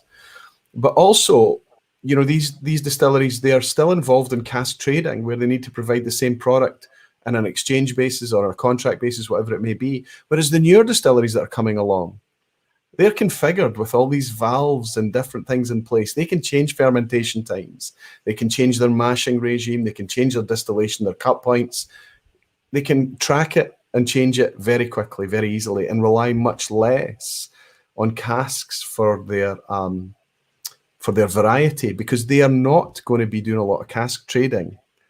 The newer, smaller distilleries that are out there, especially the ones in demand, all their whiskey's sold for the foreseeable future, so they're not reliant on the same dynamics. Graham Young's brought me a wee dram to say, one modern blend I use in malt tastings for our group is Cutty Sat Prohibition. That's a good one, Graham. It's an interesting out of the ordinary one, 50% ABV as well. Cheap as can be, it's a sipper and always a hit. Cheers, Roy. Cheers to you, Graham, and thanks very much for the virtual dram. I have to say, just to frame it as well, when I said that this 12-year-old AnCnoc is a victim of modern dynamics, I want to still stand by my feeling on AnCnoc 12. I feel it's still a good whiskey, despite it being cask-driven. I still like it very much. I still think it's a good whiskey, and I think it's different. And I'm very glad to have AnCnoc out there doing what it does. John Manning. Hi, John. Good to have you in. I love the AnCnoc. Mostly for the minerality. Fantastic that you get it too, John. Reminds me of the smell of Blue John mines in Derbyshire. Perhaps the water used is key. Yes, it could be interesting to study maybe the water source, the production water source, of course, for AnCnoc, and see how it compares to its neighbours. It's not the only kind of minerally whiskey that's out there, but it's something that seems to be common. Falsgraf is saying, so there is a good point in new distillers where they have direct wood firing again, which will show much more individual features from batch to batch. Stefan, I sent you a video. The Watchman 999 shared that video with me, and I shared you. Did you have time to watch it? I knew it before already. I saw it before somewhere. Someone sent it me years ago, and then at the time I watched it. I didn't watch it again, not yet. So yeah, but I just quickly went through it. I have to remember to put the link in the description box. I put it just in your chat, in our chat, and you can put it into the other chat if you want. Oh, you did? Yeah. Fantastic. So it's already in here. No, I put it into your. I didn't know how to. I just put it on the private chat. Sorry. Amazing. Thank you so much. Check it's the right one, not something else. Yeah, it'll be the right one. I'm going to drop it in. I hope everybody's not going to run off and watch it now, but it's a fantastic, funny, curious, interesting, heartwarming, disturbing, amazing, and yet not so amazing. All these things in this same video. It's very difficult. It's almost that kind of antique received English accent, Scottish accent in the background, and talking about the clear, pure waters and all that. But you can see at every step of the process a very manual theme right through that whole thing, where you literally see, and I know that that still happens today in modern marketing, but we know better that so much of it is control panels and switches and things now. So much of it is automated. And when we talk about direct firing stills there, as that was just mentioned by, who was it was talking about that? It's Falsgraf, wasn't it? If we talk about direct firing stills, if there's a human element in there, or a human controlling a fire under a still, or if it's a human that's involved in the mash, or whatever point in the process it may be, there is likely to be more variation.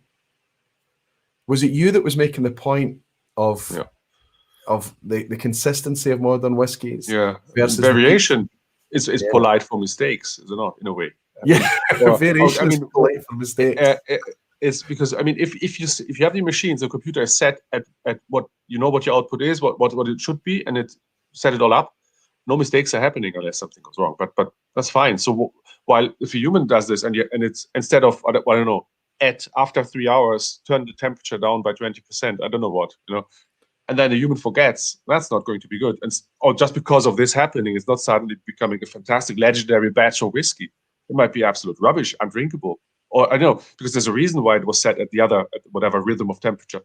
So I think there's a bit too much it's a bit too romanticized, that because, I don't know, old Alistair Mac something sits there and has a dram at lunchtime, then it was the old good times and the whiskey was fantastic because it wasn't a computer. Because Alistair sometimes forgot to turn off the stills. I don't know. And a lot of it would have been back in the day where dramming was encouraged. So you got a mug full of whiskey on arrival at work, and don't steal any whiskey today, drink this instead. And by the way, at lunchtime you'll get another one, and things that the practice that was killed off in the 70s. But that's something that used to happen. Yeah. One could argue potentially that the quality of whiskey, let's say the average quality of whiskey was never as high as today. I think that is something I would say. And I think people would, if you think about it, probably would agree, because there's hardly any. If things are bad, then they are bad because they're only 40% and far too young, and the casks maybe aren't as, this. But the general level of this, the big brands. If you want to play it safe, you buy an official bottling of a big brand, and it's never going to blow your mind, but it's never going to completely disappoint. Well, I'm just saying this after I said I didn't like the Glenfiddich 12, but it's always good. It's not something like, ooh, what is this? While when you think of all the independent bottlings and with the way the market is going, that so many small new bottlers coming in who basically have to they buy something blind, and whatever it is, they have to bottle it because they can't just put it into their own warehouse or wait for it. They don't have the money, and it will sell anyway, and they just put it out. So there's much higher risk that there will be. So you're more risking to get a bad whiskey if you buy an indie bottling, I would even say, a really bad one. But although overall the average quality of independent bottlings is much higher than the official one. If you know what I mean. If you put it at a graph, the official bottling will be like this, and the indies will be dots all over this. Most of it will be up above the OB line, but some will be down. I think that would be an interest. I know that nobody's keeping those metrics. And how do you measure that anyway? Yeah, that's right. And it's all very subjective, and it's all very kind of. But I agree with you but I think there are more dots dropping below that average line today because of the sheer demand for whiskey. There's a pressure on people to just get whiskey out there just to release it. And I think that some boring bang average pedestrian casks, or casks that there's a plethora of almost very, very similar things coming out regularly, is happening a lot these days. But that makes sense that would happen because the demand's there for it. I've jumped forward. I think what we'll do is we'll enjoy this one together. You and I are going to break, and we're going to challenge each other to a wee game of Visit a Speyside. And then we can come back and do the last one in the lineup before jumping into the quiz at the end. What do you think? This number 4 to me, I'm just going to admit to everybody that this is a very pleasant mistake by me. Let me explain. Originally, I had Glenmorangie 10 in this spot. The Glenmorangie 10 that I opened with was going to be compared against its modern contemporary equivalent, but I've done it on the vPub before. So when this thing came along, I decided to switch it out at fairly short notice. And the reason is that this bottle was shown to me just at the weekend, and I talked about what I was doing for the vPub, and my neighbour who showed it to me said, well, she said, you should, rather than taking a sample of this, take this bottle and use it. and drink from it. And then you can return it rather than you taking a sample. And I said, fantastic, that would be amazing. Can I share a sample with my friend? And she said, yes, of course you can. So thank you very much, Eileen, because I have to say, I had a great time enjoying this whiskey on Sunday evening. It's going to be interesting to hear what Stefan thinks about these before I tell you what it is, though. Yeah. So, well, first of all, I hope the special one is B. Is it? Absolutely. Absolutely. It's B. Yeah. The special one is B. Yes. Yes. Yeah. And that is a special one. Yeah. It's and that's where, when you earlier mentioned the pretentious tasting notes, you don't need to invent things. Here also maybe inventing things. But I found it tropical. That's not really that invented. There's a tropical thing. And I found something. I thought, what is this? What is this? And I noticed and we had this earlier in the club, and now I use it sometimes as a tasting note or as a thing when it appears. And I call it Panini football sticker. So it doesn't have to be Panini, but it's the brand. But it has these stickers, collectible stickers. So some kind of sticker glue or when you open the packet, and sometimes, or some sort of new comic or something like this when you open the first time. So it has to do something with printing and ink or glues. And some solvent-based glue. Yes, yeah, but not. And sometimes you get actual glue, like which you get in grains a lot, glue. But this is not that glue. It's more the sticker, and also cabbage. Cabbage. Yeah, cooked cabbage. A bit farty, but not terrible. And then on the finish, and that's now your finish. And I think that's what I get. And now I don't know whether that's I've only read about it, of course. I don't know. Marijuana, hashish. There's a herbal finish. I found this is very, let's say, oregano, which is very similar. So I get it completely. I get a very green herb thing. The cabbage, I think I understand.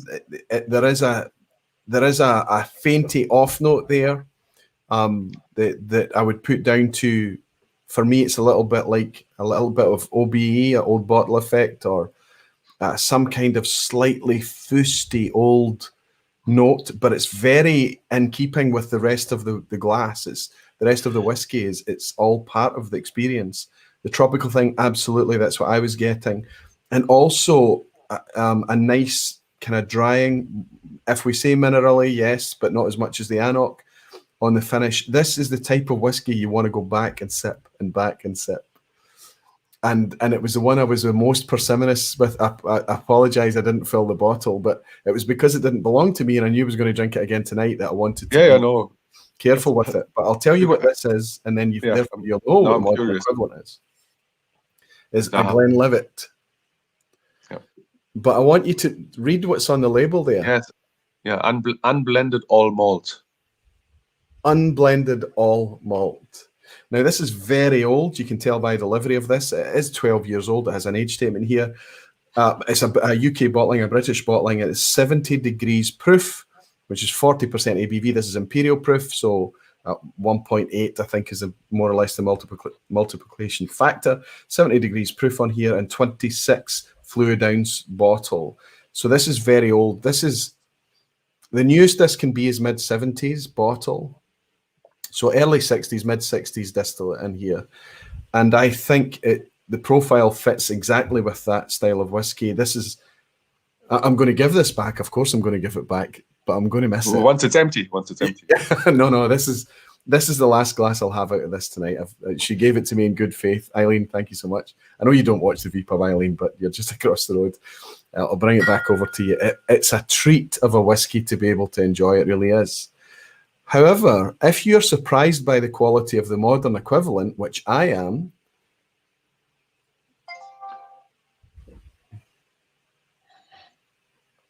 I think it's good. I think it's good. Yes. No. I wrote down good and typical modern malt. And by this, I don't think this is as a bad thing, I wrote in a way necessarily, but it's so. But it's also, very difficult to say what this is because there's so many that are very similar. But I think this is maybe what I would just described before, that line that sits at a medium to high, if you want, level. Yeah. But that's just very good. And it's Glenlivet. It's the biggest or second biggest, depending on which year you look at, malt in the world, Scotch. So, yeah. And it's the flagship, I guess, still. Although maybe the Founders Reserve is larger, I'm not sure. Certainly cheaper. Well, that's exactly what I wanted to talk about. So before I show you the bottle that I've used to compare it with, I want to Jimmy Legg has bought me a wee dram to say I'm really enjoying Stefan's take on whiskey. He really makes you think. But I've never been to a big party where cooked cabbage was available. Well, maybe you need to hang out with more Germans, perhaps, Jimmy, because I don't know. We don't eat a lot of cabbage here because the family doesn't like it, but I love it. I like it a lot. The cabbage for me, I get where you're coming from with the cabbage note on this. I would never label it as cabbage, but I'm going to spend a wee bit of time with this dram and see if I can dial in a wee bit more. The herbal thing, definitely. Yeah. Marijuana, oregano, whatever it may be.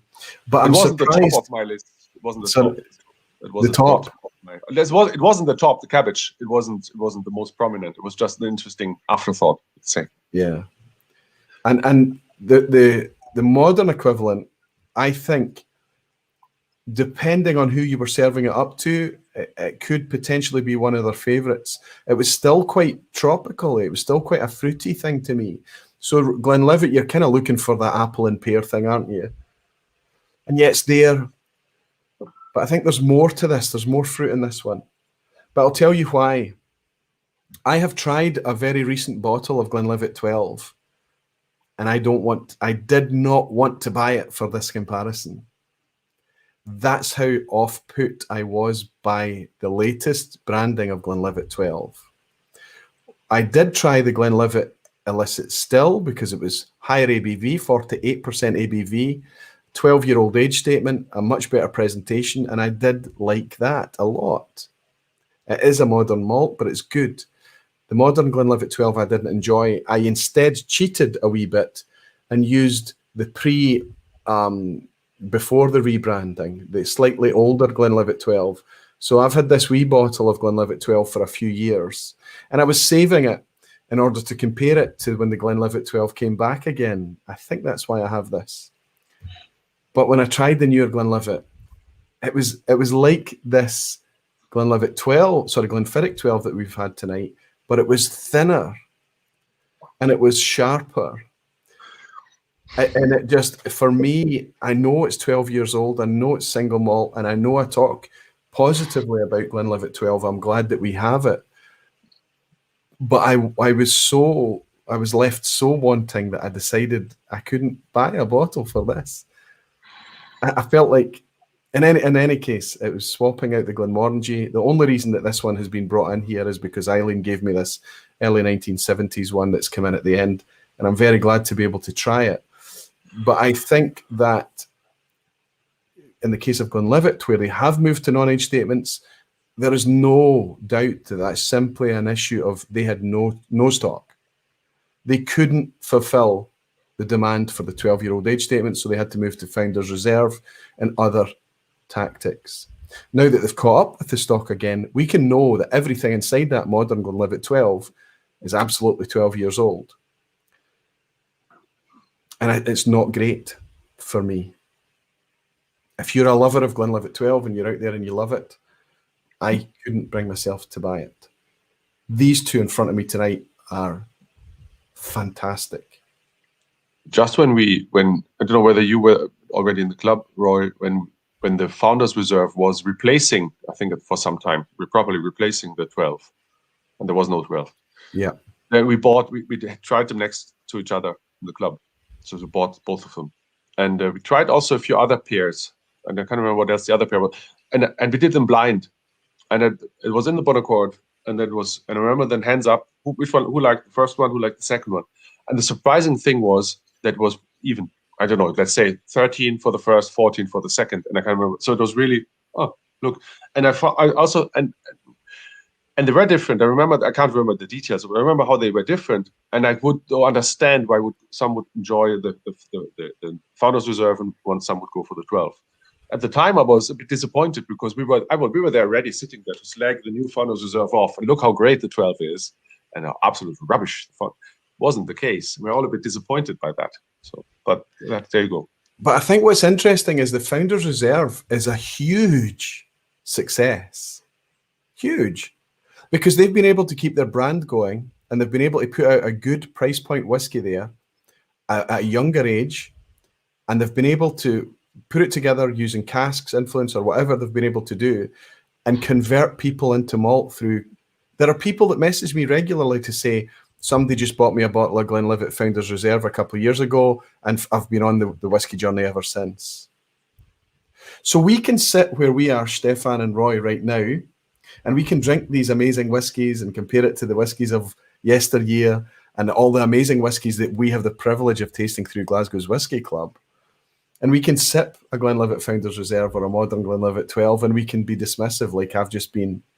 But we have to remember that somebody out there right now at this moment is having a very valid moment with a bottle of those whiskies. Yeah, that's another element of this, comparing those whiskies. One is your memory might not be as good as it, I drank it 20 years ago, it was better. But also 20 years ago, you would be at the start of your whiskey journey, or however, maybe some 30 years or 40 years ago. But, and it would be, I remember when I started out, I was impressed by anything new that was different. So, oh, this is fantastic. It's the best thing ever. Highland Park 12 is the best ever. Anything, and another one, another layer. And it was just, everything was so amazing. But then you raise your expectations, and you're like, yeah, no, it's all right, like, oh, then last Farkas 21, yeah, no, well, it's okay, yeah. and you would really, and that's a problem in a way. I think that therefore whiskey, unfortunately, is this one-way street. You wouldn't want to move back to your this the childlike ingenuity and naive situation at the time, when you were like, I don't know, and just step into this fantastic world again to do this again, because now you're almost like a drug user, that needs the next step in a way. Yes, and your body and your brain and your palate and everything is adjusting to the latest, greatest epiphany. Yeah, and it's harder almost to break that wall each time, isn't it? Absolutely, I get that. I do talk about something similar. Having said that, I'm putting a little cover. You know which one I'm covering and putting off to the side to have a little quiet moment with later. But I have to say that that 12-year-old Glenlivet. I look how much I have left of this. Nice. I'll give it back to you. No. Some of it, not all. No. Look, I have all of this. And you're giving it back, but you're giving it back. Of course I am, but I thought.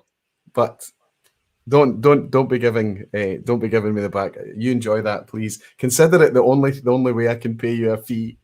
Jimmy Legacy, and of course someone new can enjoy whiskey when they're starting out, but we have to progress. Jimmy, you make a good point. The idea is that we do progress and we do have better and more experiences, but I think we are in danger of making somebody feel foolish, or say by declaring something is terrible or not good. And they're sitting there, they've had literally an epiphany with a whiskey that we're dismissing. That's my point, is that for us, it's not going to hack it anymore. Absolutely the case. But there are whiskies out there doing amazing things. Look at Jura, the amount of people that's been converted by the amount of Juras that are affordable and regularly on very, very keen pricing. Because spending more than £25 on a bottle of spirit is crazy when you first start your whiskey journey. It's very expensive to spend that much money because you're comparing it to, I don't know, white spirits, cheap rums and vodkas, white rums and vodkas and things. So when you start your journey, you're tenderized and you start to spend £50 and you start to break that barrier. Then next thing you know, you treat yourself at Christmas to a £100 bottle, and then that's another seal broken. And there are perfectly valid and amazing experiences can be had with these whiskies. We have to be careful how we speak about them at times. That's all I want to be mindful about. And Donna Pass Whiskey saying, have you tried Glenlivet 12 first fill, tasty dram? Again, another one I could have considered for tonight, Tim, but I didn't. I went with these two instead. It may be a wee bit of a mistake, but I still think it's interesting, and that's what it's all about. This isn't intended to be science. And Jimmy Legacy saying, of course you have to know your audience, Aquaviti, absolutely. And Roland is in Whiskey Radar saying Glen Cabbage, and he's found a cabbage emoji to throw into the chat.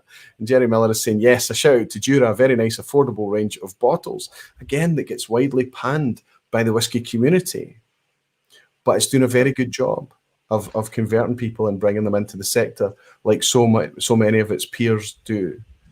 Shall we go ahead, Stefan? Well, yeah, sorry, I thought you were ready to speak there. Shall we have a wee go? Shall we play for God. You have one of these, don't you? Yes, but not. I don't think I won one. You just gave me one out of pity. And so No, because if you come on live and you play the game, okay. Then it doesn't. You don't need to win it. The folk in the lounge are playing it, and that's honestly the reason that we play it is so that the lounge can participate. Yes, because they are so knowledgeable, and they are so. I remember sitting there looking at the chat and like, what? And then people saying 9 out of 10, 9 out of 10, and I was sitting there with 4, but really actually 3, but with one I cheated with.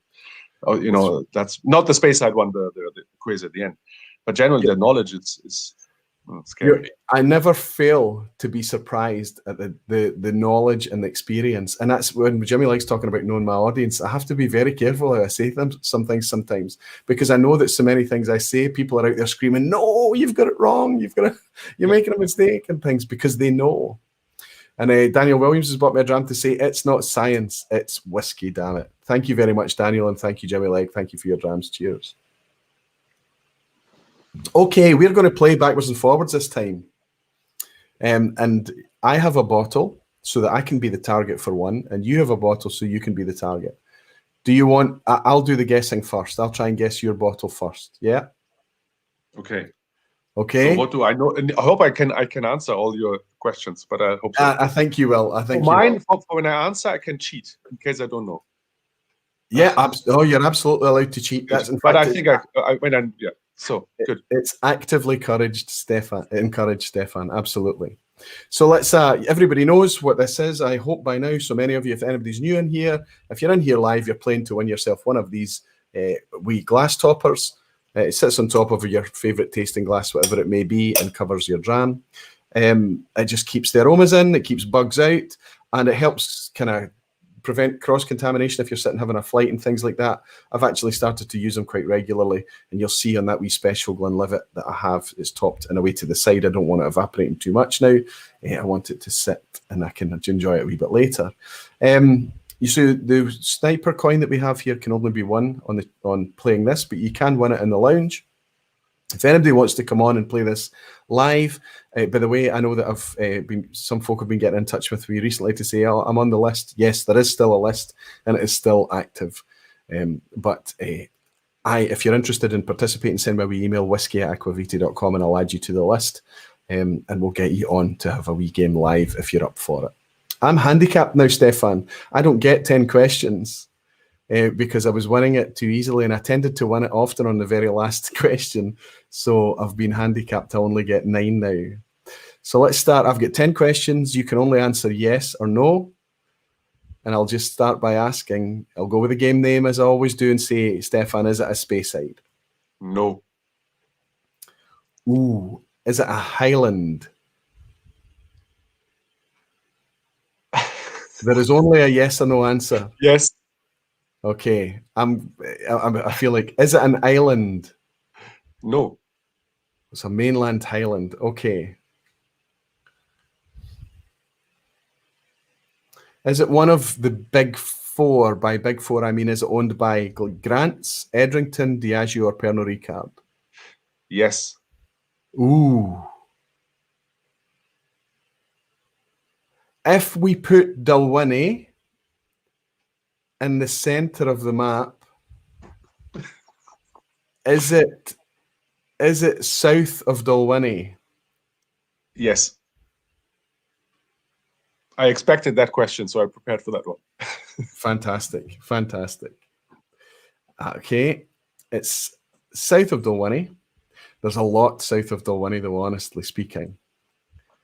It's owned by, so it could be Blair Athol. It's owned by Pernod Ricard in the south, not so much. Grants, nope. Edrington, nope.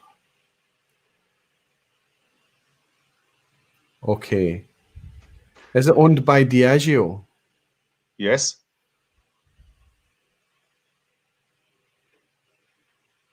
Is it Blair Athol? No.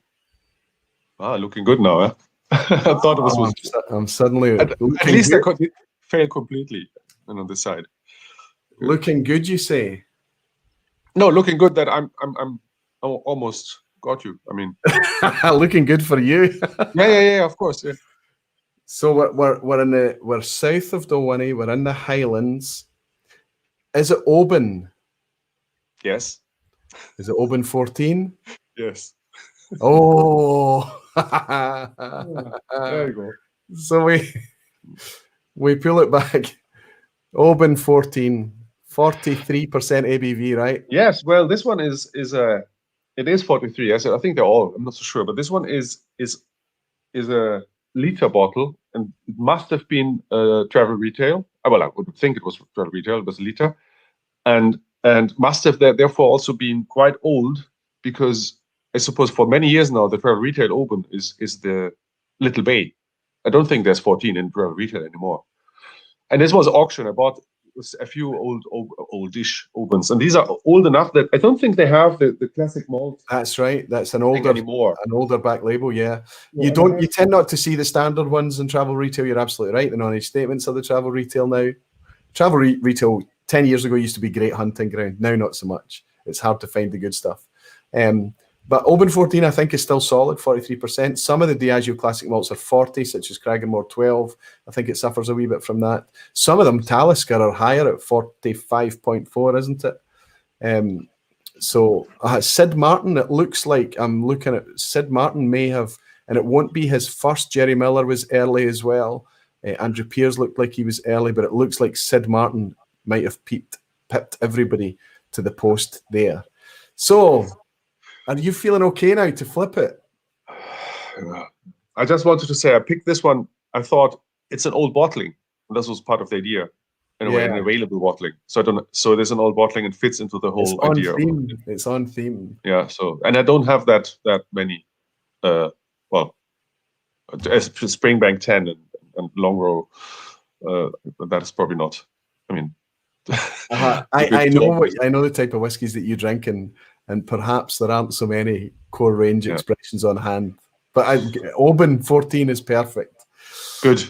Okay, my friend. Good luck. You've got 10 questions. I can only answer yes or no. Ask away.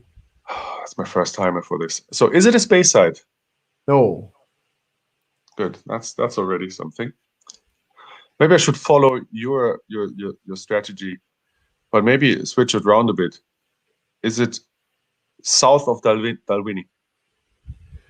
Well, it is absolutely yes. It's south of Dalwhinnie. But it's not. So the first answer was it's not a Speyside. So don't assume that it's a Highland, please. I don't know why I'm helping you. Why am I helping him? Oh, well, why Dalwhinnie is perfectly justifiable. Yes, absolutely. No. But even Dalwhinnie, just to get an idea where we are. Yeah. Okay. So you could either go for regions now or for ownership. So maybe then go for the ownership. The big five question is a popular one. So is it one of the big fives? No. Aha. Okay. That's so.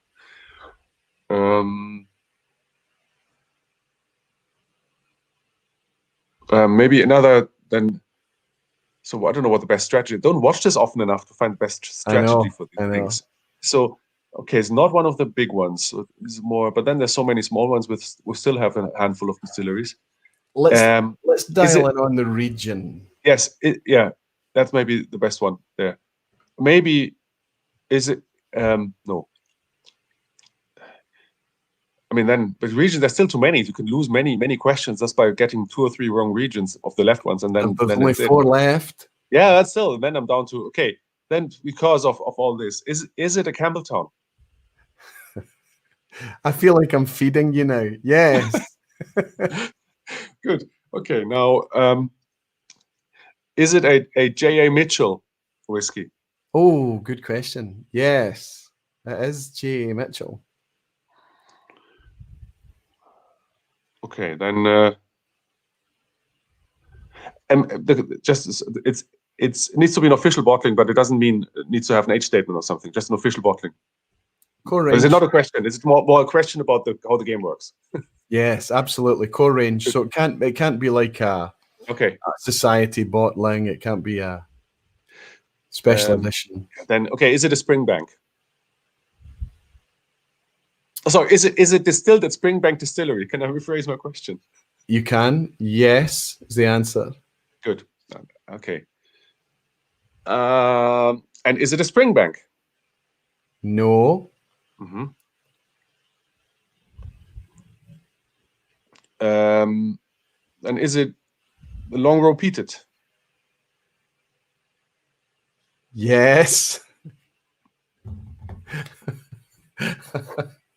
Too easy.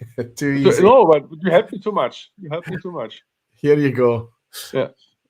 Let me try and pull it up. Of course, you recognize exactly. This is, we call it the Long Row Gold now or whatever. It was one that I had on hand. I think they call it. It seems long row peated. Yeah, it is. It's simply called Long Row Peated now. Absolutely. Which is a bit.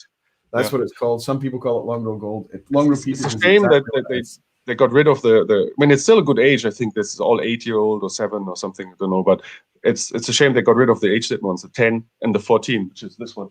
Yeah. Yeah. I mean, don't tell anyone, but it's still the best. Yeah, I've got one of the older. I've got this one as well. That's a 10-year age statement on it too. I managed to pick this up in Italy, so that's one of the ones that you're. But not only did they put the age statement on it, they put a vintage on it, the same label. It was interesting. Yeah, they have I think six or 7 consecutive years of those, and they stopped in '96, I think. But probably the comments will tell me I'm wrong. But yeah, there's a few of those. Then. And I have to agree with you that Long Row Peated is one of the best on age statements. It's a very interesting, rich, flavorful peated whiskey too. Yeah, and no comparison to Isla Peat. It's very different. I'm not saying one is better than the other, but it's distinctly different. It's distinctly different, and that kind of Campbelltown funkiness that we talk about is there, and spades. I think it's an enjoyable whiskey, and it's one of those ones that you consider that you might not serve up to a beginner. And then just occasionally you serve it to a beginner and they go, wow, what's this?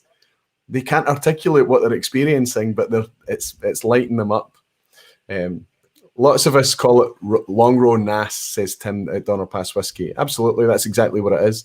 And I think if you're looking for a good example of a Long Row Peated, Eric Cunliffe got it. Is there anyone else? But it's kind of funny to call it Long Row Peated because Long Row is by definition. Yes, but I think that's what it, like in the price lists and so on, that's what they call it. Yeah. I mean, not very imaginative. Of a more interesting name, they call it just a Long Row Peated. It might have been Eric Cunliffe that snagged that coin. Eric's won coins before. Fantastic. Well done. Whoever it was. Well done, Stefan. See, nothing to be nervous about. Easy. And you helped me and give me something that I like and I have. And so, in a way, but thank you. I did. But it's interesting because when I suggested it, or it was actually you that brought up, is it a Speyside? I hadn't mentioned it. And so you seemed keen to play and I went, oh, okay. And I was afraid of having to play it, but then it went well. I understand. Did I win the bottle now? Did I win the bottle? Is that how it works? No. Well, I don't put the bottle up. It's not. I mean, you won a liter of Open 14 from the 90s. It's not so bad. Think of the swap. Well, I'd be up for a swap. Absolutely, I don't mind a swap at all. But let's say, as an absolute minimum, you've snagged yourself another wee one of the sniper coins. But it's been genuinely won this time, and even. Eric Cunliffe, I think, he's saying, thank you, well done, Stefan. I think even if I hadn't helped you, you had stuff in your back pocket. I think you were down to 2 or 3 still left at the end, so you would have got yourself to a Long Row Peated, absolutely. So this means we've got a much more leisurely task now of going into our last whiskey, which I have to say is that if it wasn't for the privilege of that early 1970s Glenlivet and how amazing it was, this is a privilege to be able to try these two together. Honestly, but this is the only kind of premium or expensive expression I'm moving into here. So to play the game I'm playing now with you, we have to pay a lot more money. Everything before this, even the antique versions, the Glenlivet being the exception, you'd need to pay £300 or £400 for that early 70s bottle now. Everything else is attainable. Even the vintage bottlings, that old Grant's 12 Royal, not so expensive to buy at auction. AnCnoc 12, not so expensive. The old Glenlivet's not so expensive. The Glenlivet, yeah, it's expensive. And this one is expensive to buy as well. What's your thoughts on this one, Stefan? I don't have that very elaborate thoughts because this was towards the end of the game yesterday, the match, and I watched. And with everything being possible in the last 15 minutes, I just was like, why I had the whiskey. So, but So the game you're talking about is the Germany game last night. Yes, Of course, yeah, the Germany game. Distracted In parallel, you from your tasting the Portugal-France one, because if France had scored, Germany, as bad as they were, they could have even lost and still went through. Yes. And that's all that's so embarrassing. But anyway, so it was all very but I wrote not testing as such. I just wrote a lot going on, both very good and similar. And I found maybe the similarity, although there was already got at my last dram. I thought maybe they were the ones I thought yesterday at least that were the most similar of the pair, which I'm quite happy to say probably I was wrong, but at the time I thought that they were so similar, and I struggled saying which one was old and new, and I'm trying to get an opinion now, and yeah, I just thought they were really, really good, and as I said, not much detail there. Not sure whether they would be as good and interesting though as the older pair, the older ones of the last two pairs. I wasn't at that stage, so apologies for not having properly, but I'll try my best now. That's okay. All of it is interesting because if you consider how much you have to pay to enjoy these now, these are kind of more premium. That's widely available. You can get this whiskey everywhere. What would you say is the older one? You said this is probably the one that you struggled to determine between the two. Let's do another sip of this one and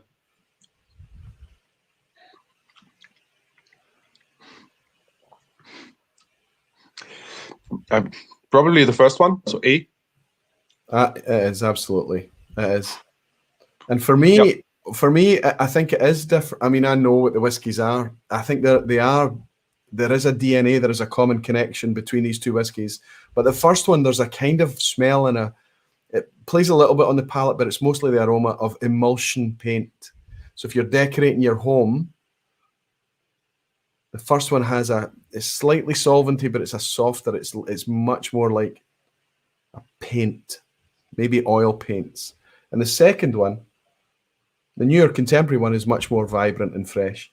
Mm-hmm. But it's got a kind of funky orange marmalade, moist tobacco type aromatic element in both of these whiskies. I think what is again the case in this one that's what made me go for A being the older one, is that in B there's more. I mean, it's louder. Or shouts a bit more, whisper and shouts. I think it's a bit more, active, and that suggests to me, although that's how I always see this. That's how, and we haven't yet talked about any bottle age effect or bottling, what happens to the whiskey in the bottle, because I think that is so crucial, and we kind of maybe touched upon it in some of the elements about it being rounded and mellow and all this. But I think this could be also an example where whatever difference there is could be partly affected by this bottle aging, which is it a thing? Is it not? But something happens. It's an organic product. Do you think it's a thing? Yes. I mean, it's an organic. It's not a rock, or it's not whatever. It is something. There's alcohol. There's all sorts of things. There's a little bit of air, and yeah, it's let's say it is 100% close. If it is 100%, I don't know. Put it into a cupboard, but something's going to happen, because clearly, if you think in a million years, it will be very different. Of course. It will be in 1,000, but will it be in 10? And I think there's something happening. And the one thing that always makes me think there must be something happening, even if there's no contact to wood, is when you look at eau de vie, schnapps, as we would say in Germany, although that's obviously then has the connotation of being sweetened and colored in the UK. But basically fruit distillate. And from my relatives, some are distilling, not professionally, but as farmers and so on. But there's a big thing. You would put these into glass balloons. You go to the professional distilleries and you can buy whatever they have there. And then there's the premium one, which was in a glass balloon for 5 years, and one for 10 years, and one in 20 years. And you pay a lot more. And there's clearly a reason why you do this. But it's just a glass balloon. That's it. Cork on top. That's it. And sits there. And it changes. And if it wouldn't change, people would not go through that process and would be able to charge 5 times more for the same thing. So why would not the same also happen in the bottle of whiskey? Because in the end, it's also a glass container. There's a little bit of air, and that's it. And so something is happening. Is it always positive? One could argue that maybe not, but I think mostly it is. I think that's it's a wonderful illustration to talk about that idea that probably there has to be some, it's like I mentioned already, it's a chemical soup that we have. We can taste this thing. We cannot prove it without a time machine because by definition, it's been in glass for 10 years, 20 years, more, 50 years. But we can taste this similar effect. It's not always the exact same, but the similar effect that happens, this OBE, this old bottle effect. And it makes sense by your description using eau de vie or pure schnapps as an illustration of that, where it's only aged in glass. Okay, a bigger container and a different method or whatever. But the idea that you put this thing, doesn't matter how tight the seal is, you put it aside and leave it, it's going to break down. There are components and parts of it that's going to change. This chemical soup will change over time. Is that detrimental? Maybe. To some palates, to some people sometimes. Is it an enhancement? Maybe. To some palates, some people sometimes. For me, I think it's just interesting. And after a while you maybe agree or not, you start to taste the OBE and then you try to taste past it. So you try to almost delete the things that you figure out might be these OBE effects. If you ask me to describe OBE, for me, it's kind of it's an off dusky, it's not dunnage warehouses, but it's similar. It's maybe like books, old books sometimes. It's a dank, fusty is a good word to describe it. Can sometimes be a wee bit like wet cardboard or cardboard-esque, but it's also not mushroom and it's not rancio and it's not all these really quite overt things that you can get sometimes, but it's somewhere in that general area. Is it similar for you, this old bottle effect?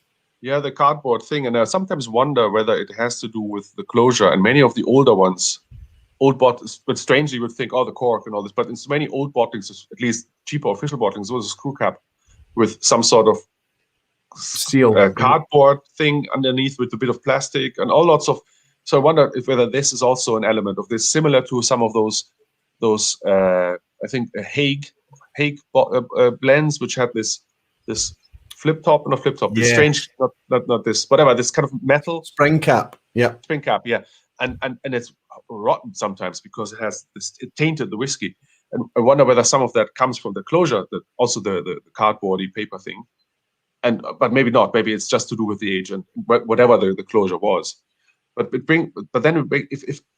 all this makes me wonder because I had the opportunity at work at the Old and Rare whiskey show in the past years when it took place physically, and work at a stand and pouring drams. And as part of working there and pouring drams, I was also able to try some of those drams that I would normally not be able to afford.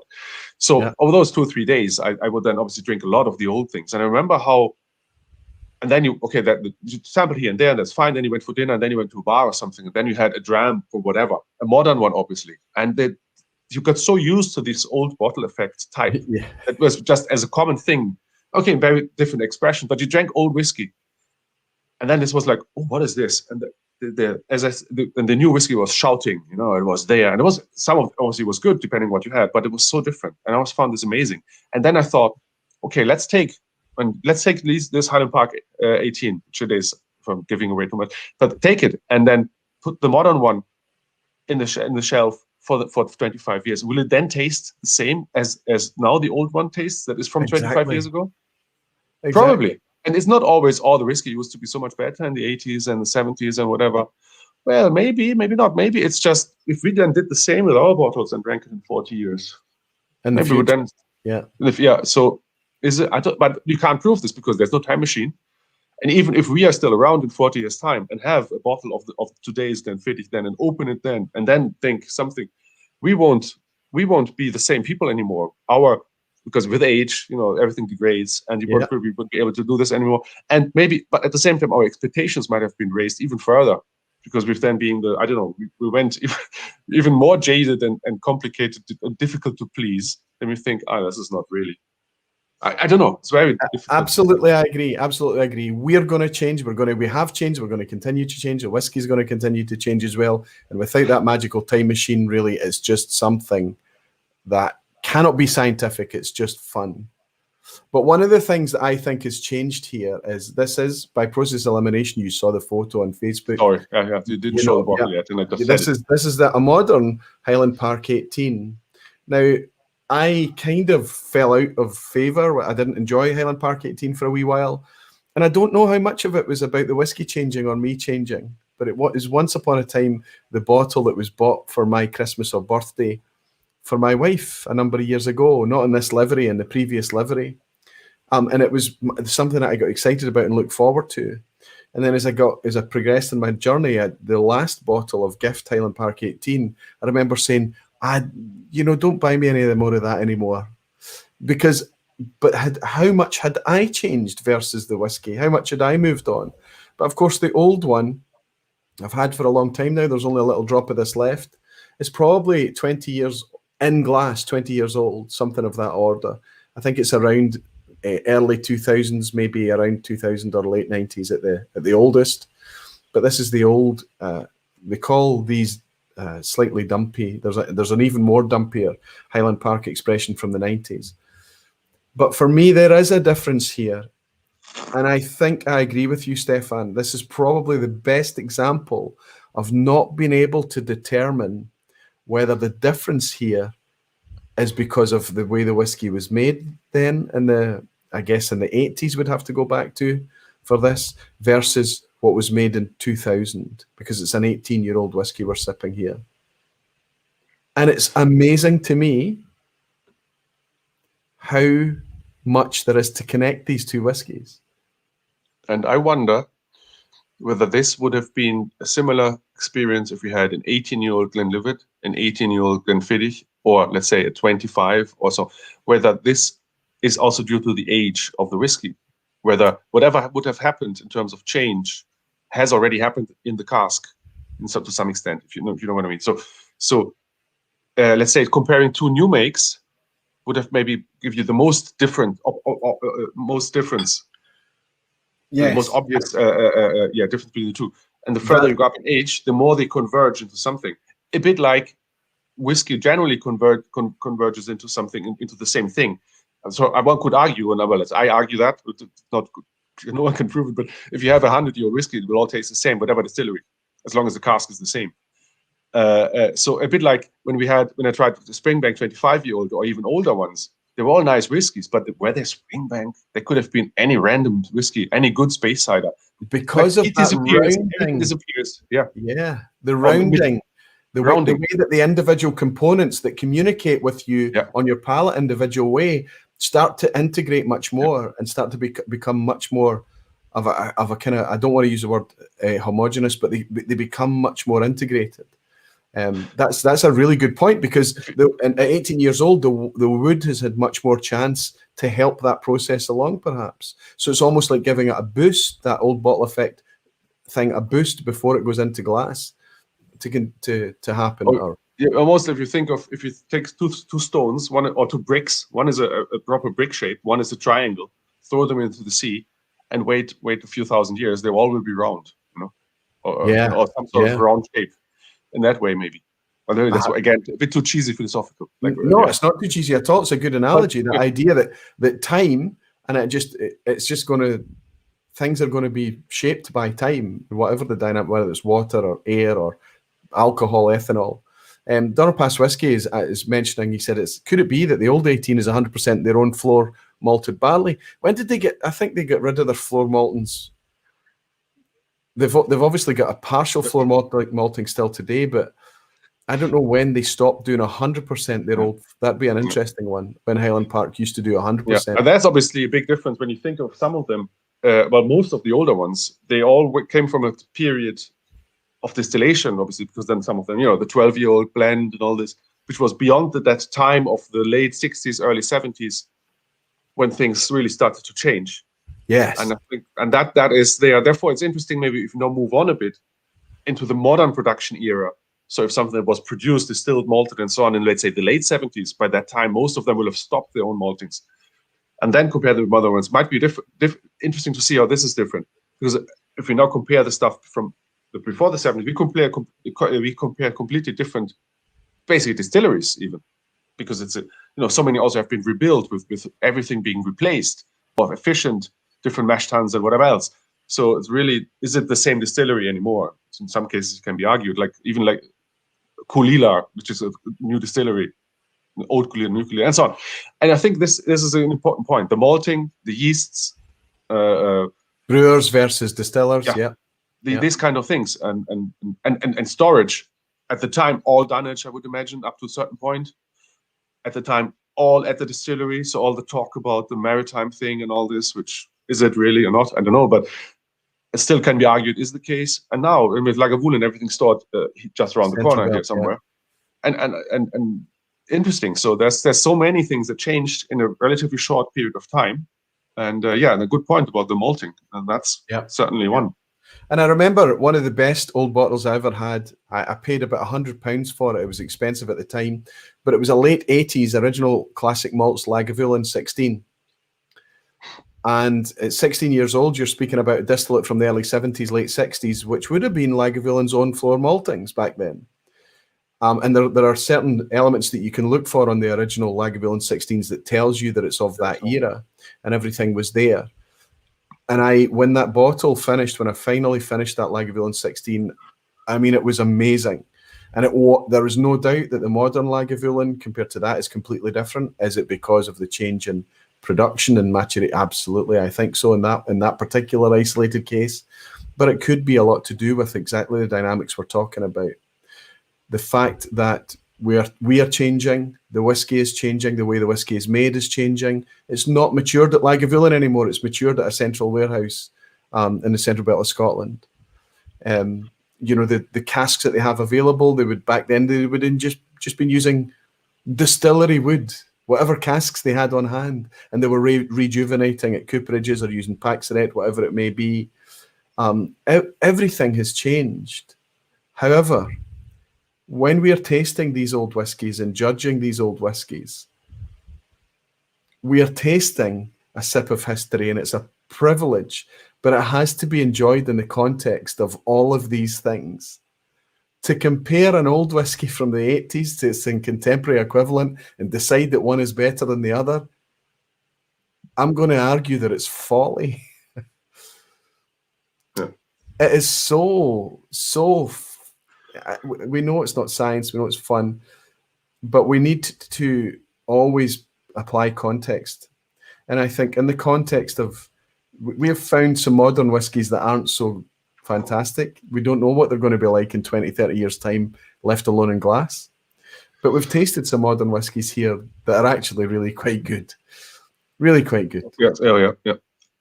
Unfortunately, though, in most cases, I think, we kind of agreed that the older one was better. Even in some cases, they're very close or just different, if you want. It would have been interesting if we had, and I don't think that's so difficult to have an example where it's the opposite. So it's maybe because, I don't know, just, okay, maybe the majority is this way, but there are cases.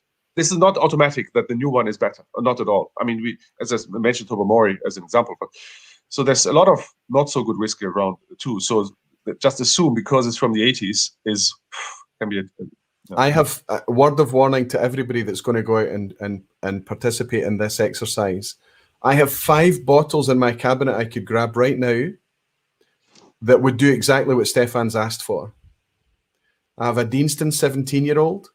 It's not survived well in glass. Highland Park 12, it's almost undrinkable. Exact same livery as this, the 12-year-old. Really awful. I'll send you a sample if you don't believe me. A Glenkinchie 10, I think, is corked. An old Leadchick, non-age statement Leadchick, that you drink it for the peat hit and nothing else. It's still rough, despite it being in glass a long time, despite it being only a wee drop left in it now, it's still rough. And a Tormore 5-year-old, the old grenade bottling of a Tormore 5. Yeah, Tormore, yeah. Yeah, and all of these, if I compared it to the modern equivalents, the modern whiskey would be the one that everybody would choose because there's something not being kind to the others. Storage, probably, more than how that whiskey was originally bottled. I think it's to do with contamination, bad storage, whatever it may be. So if anybody's going to go out there and buy these at auction or raid their grandparents' cupboards or their neighbours like I have, whatever it is, be careful because they don't always play very, very well. Yeah, there's the one element is the risk that there is obviously always, you never know, cork and all that. Could be something that went wrong with it.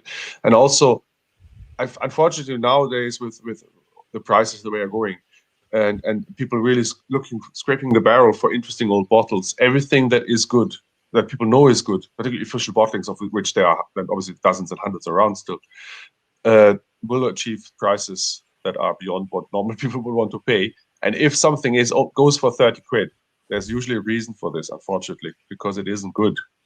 It's not saying it's always the case, but you can still pick up bargains. They are out there. Yeah. But of course, the very nature of this thing being finite, it is finite. You know, these are being bought to be not really to go in a collection. Oftentimes, people are buying these old timers in order to keep them and then open them one day and can do exactly what we've done tonight, or just kind of have a little sip of history. Yeah. So as time goes on, it will become more expensive and more risky to do it. Exactly. As time goes on, the chances of contamination and not faring well increases too. And yeah. So higher ABV is usually a safe one. I mean, giving away not really trade secrets or anything, but higher ABV fill levels can be sometimes really low, which isn't a problem if the ABV is high. If there's a cask strength, I wouldn't worry too much. But so many bottles you see with a low, I mean, if it's below the neck, and 40%. And I bought some of them because I thought, oh look, and I got them for 25 quid. Some of them were really down the sink immediately, and some were just not good. And there were Tomor, for instance. I remember. Yeah, if you do see that neck fill thing happening, it has to be a special one for you to take the risk at that point, I think. Or like you say, you've got a better chance of it being safe if it's higher ABV. But most of the whiskies that you're going to buy of this era, of this style, of this type, it's from a time when it was blends, or even when malts first started to come out, 43% ABV following in the same presentation of blends. It's all going to be lighter ABVs. It's just the way of it. So there is risk involved. But we do this, Stefan, in order to help mitigate a wee bit the potential disasters of the folk in the lounge. Falsgraph is saying, this vPub is different than I thought, but is more than I expected, really.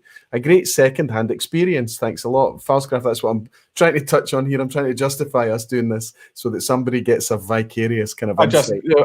I drink whiskey for free and people watch it, so it's really good. So yes, absolutely. I have to pinch myself too, Stefan, believe me. Jerry Miller is saying, we're going to have this discussion in 20 years with our older Glendronach bottles.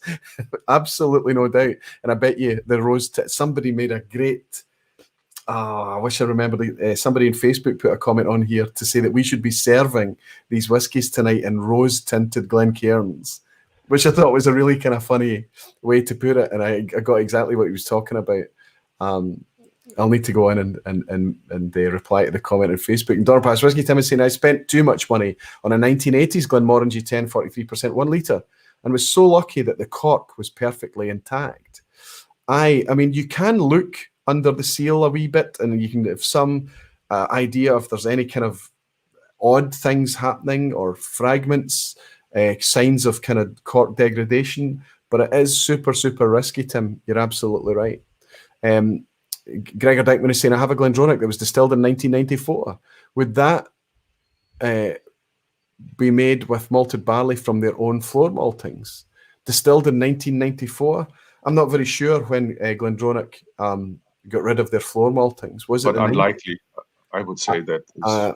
I think before they were closed, definitely maybe the 80s or even the 70s Glendronach.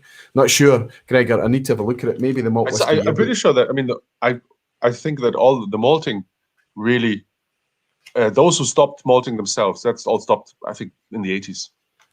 Yeah.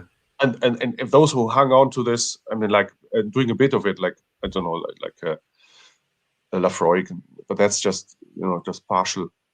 I don't think there's anything really substantial after that time. But there was also the time when, this was 80s, 90s, when there wasn't much going on anyway. So no one, I think, but that was a time where you would kill off everything that wasn't efficient. Exactly. And you were lucky, you were just closing and just knocking down the whole distillery. Yeah, so exactly. Gregor, a wee Google search will probably be able to tell you. I think 94 is probably too modern a Glendronach, but I might be wrong. Dominic Fife is saying lots of sherry in the original Lagavulin 16, none now. I think that's probably, you would, it was very, very rich, the original one, and that was probably down to the sherry and the casks. And Whisky Reader is saying this is where the whiskey wisdom custodians like Ralphie come in, who did try, let's say, an 18-year-old malt today from the early 2000s and the 80s. We need their knowledge to answer the question. So what you're talking about is the memory then, the recollection of their experience back when that whiskey was fresh, which I think is valid. And of course, it's not perfect. It's fallible. Memory is fallible. Nostalgia, recollection, all of these things. And relative to our modern experiences, but absolutely it's a fair point. And Blair Stevenson is saying, I've bought into a few splits of vintage bottles that turned out to be rotten. That's another way some folk to get rid of their poor auction buys. That's right. And I guess that you spread the risk a wee bit there as well. Ben Demon Hunter said, I've had to jump out. Great seeing everyone. Slanchivaroy. Ben, you're going to miss a good quiz tonight. A good quiz. And Andrew Pearce is saying 1996, I think, their floor maltings were abandoned. So there you go. Absolutely, 94. It could be. So that late. Good. Yeah. Andrew, we stand corrected. So there you go, Gregor. It could be that your 94 Glenfiddich is indeed their own floor malted barley. Excellent. Listen, we're going to rattle through this quiz. What do you have there? Sorry, I just wanted to say that there's maybe for, again, not giving a secret, but it's not really a secret, anything that doesn't have the distillery name on it. But because the collectors they don't want that necessarily. So that's where you can get a bargain. You can get malts, yes.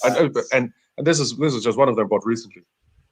Glen Adam, a 10-year-old Glen Adam. So I mean, there was a few keys here that are. I mean, it's an age statement. Then it has.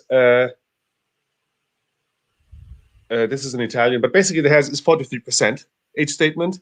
Yeah, it's a malt, pure malt. Yeah, yeah, and fill level so, but yeah, and that's what you can get for probably £30, 25. So and that's the stuff really I think is interesting. And do you have any intelligence as to what's actually in it? No. The name, I had a Glen Adam 5-year-old previously, and which was okay, which looked like a Glen Grant 5-year-old, also again for the Italian market because they love the Glen Grant 5-year-old in the 80s. And this is Glen Adam. I wonder whether it is Glen Cadam, and they made just left the C away or whatever the whole idea was about it. I don't know. But this is just, and as you can see, as so often, this is the Italian tax stamp, yeah. And this is also, Italian, and there's lots of stuff happening, but this is, 25 quid or whatever it was, 30 maybe. This is not a fake. So no one's going to fake this. Nobody's going to fake those whiskies. Absolutely. So I think these are still things that could be interesting. So just wanted to say that. And Eric that I want all of them that are available. Eric Cunliffe is asking for his sniper coin to be sent to Peter Lee. Nice gesture, Eric. Thank you very much. I'll send that off to Peter.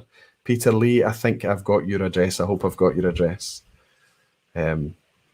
And we've obviously got Sid Martin in as well for the other one, I think. Lindsay Holman is saying, I've purchased a Springbank 10, Kilkerran 12, and Kilkerran heavily peated 4 tonight. Not sure how I can lay the blame with Aquavitae, but that is my intention. Lindsay, we just perhaps put you in the mood for some Campbelltown fun. Don't worry about it. Every one of those is absolutely rock solid and a great buy. You're going to love them if you haven't got to know them already. Fantastic. Let's pull in this quiz, Stefan. I've kept you up very, very late tonight. Thank you so much for all the insight. Are you going to play along, or what do I need to do? Do I need to write it down, or nothing? It's just you tonight, so you don't need to write it down. So I embarrass myself immediately. Yeah, so you verbally embarrass yourself, excellent. or you can just stay quiet or whatever. But I know you. No. I'll answer. We have a Doc rating on tonight's quiz. I sent it across to Doc, and he came back with a tough rating. And I have to say I was quite surprised. But some of the questions are contextual. So some of the things that you will have talked about tonight appear in the quiz a wee bit. So if you were here and if you were listening, I think you'll enjoy it a wee bit more. Question 1 is an example on a bottle of 1970s Glenlivet 12. You'll find it described as what? A, it was described as Highland single malt, despite being from Speyside. Is it B, unblended all malt? Or is it C, pure Speyside malt? On a bottle of 1970s Glenlivet 12, as I shared with everyone tonight, what would you actually see on the label? A, Highland Single Malt, B, Unblended All Malt, or C, Pure Speyside Malt? Hopefully, most of you were in a wee bit earlier. When I showed you the label, you would have seen exactly what it is. It's quite a surprise, actually, to me, Stefan. What did you find on it? B. Unblended All Malt. Daniel Williams is screaming B. Tim is saying, I have a small local shop that I go to every few months. Almost every time I see new dusty bottles. Guess they have a lot in the back that they bring up front over time. Yeah, and sometimes what can happen is they bring in stock from elsewhere, shops closing down, whatever it may be, and it can often be old stock, absolutely. Stefan's absolutely right for anybody that would like to see a very interesting description on a bottle of whiskey that you don't see very often. It's typical of the era, I suppose, to see these odd things. As you can see in red script there, if I keep my face out, it'll focus on the whiskey, hopefully. Go on, little bottle, focus on that whiskey. Go on, camera. It's not going to do it, is it? I think it's looking for a face. Anyway, in this red writing, there you go, away, Unblended All Malt Scotch whiskey. Fascinating, I think, to have that there, unblended. So single malt is a much more kind of recently widely adopted term, and it's now in the SWA regulations, as we know. Question 2, on a bottle of 1950s blended Scotch, 70 degrees proof is equivalent to what? A, 35% ABV, B, 40% ABV, or C, 43% ABV. This is 70 degrees British proof. Or imperial proof, I think it's sometimes referred to as. Sugar Kitty is in saying, I think I can. Good to have you in, Sugar Kitty. Matt Brown is here. Tom Scaramuzza. Brandon Knight, good to have you in. Brandon, it looks like you've just joined us quite late. Perhaps you're out in the States. It's nice to welcome you here. In time for the quiz, and the chat flies past. Stefan, give us your answer. You know this one, of course. B. It is 70 degrees proof. American proof would be 35% ABV, absolutely. But imperial proof is 40% ABV, now since long abandoned. If you see 70 degrees proof on a bottle of whiskey, you know it's 1980, prior to 1980. 3, which of these distilleries could provide an official comparative bottle from the 1980s for tonight's topic? So one of these distilleries I'm going to share with you could have provided a modern contemporary bottle and a 1980s comparator. Which one of these distilleries can do that? A, Benrinnes. Was there a 1980s core range from Benrinnes? B, Bruichladdich. Was there a 1980s available from Bruichladdich on Islay? Or C, Braes of Glenlivet. Was there a 1980s Braes of Glenlivet?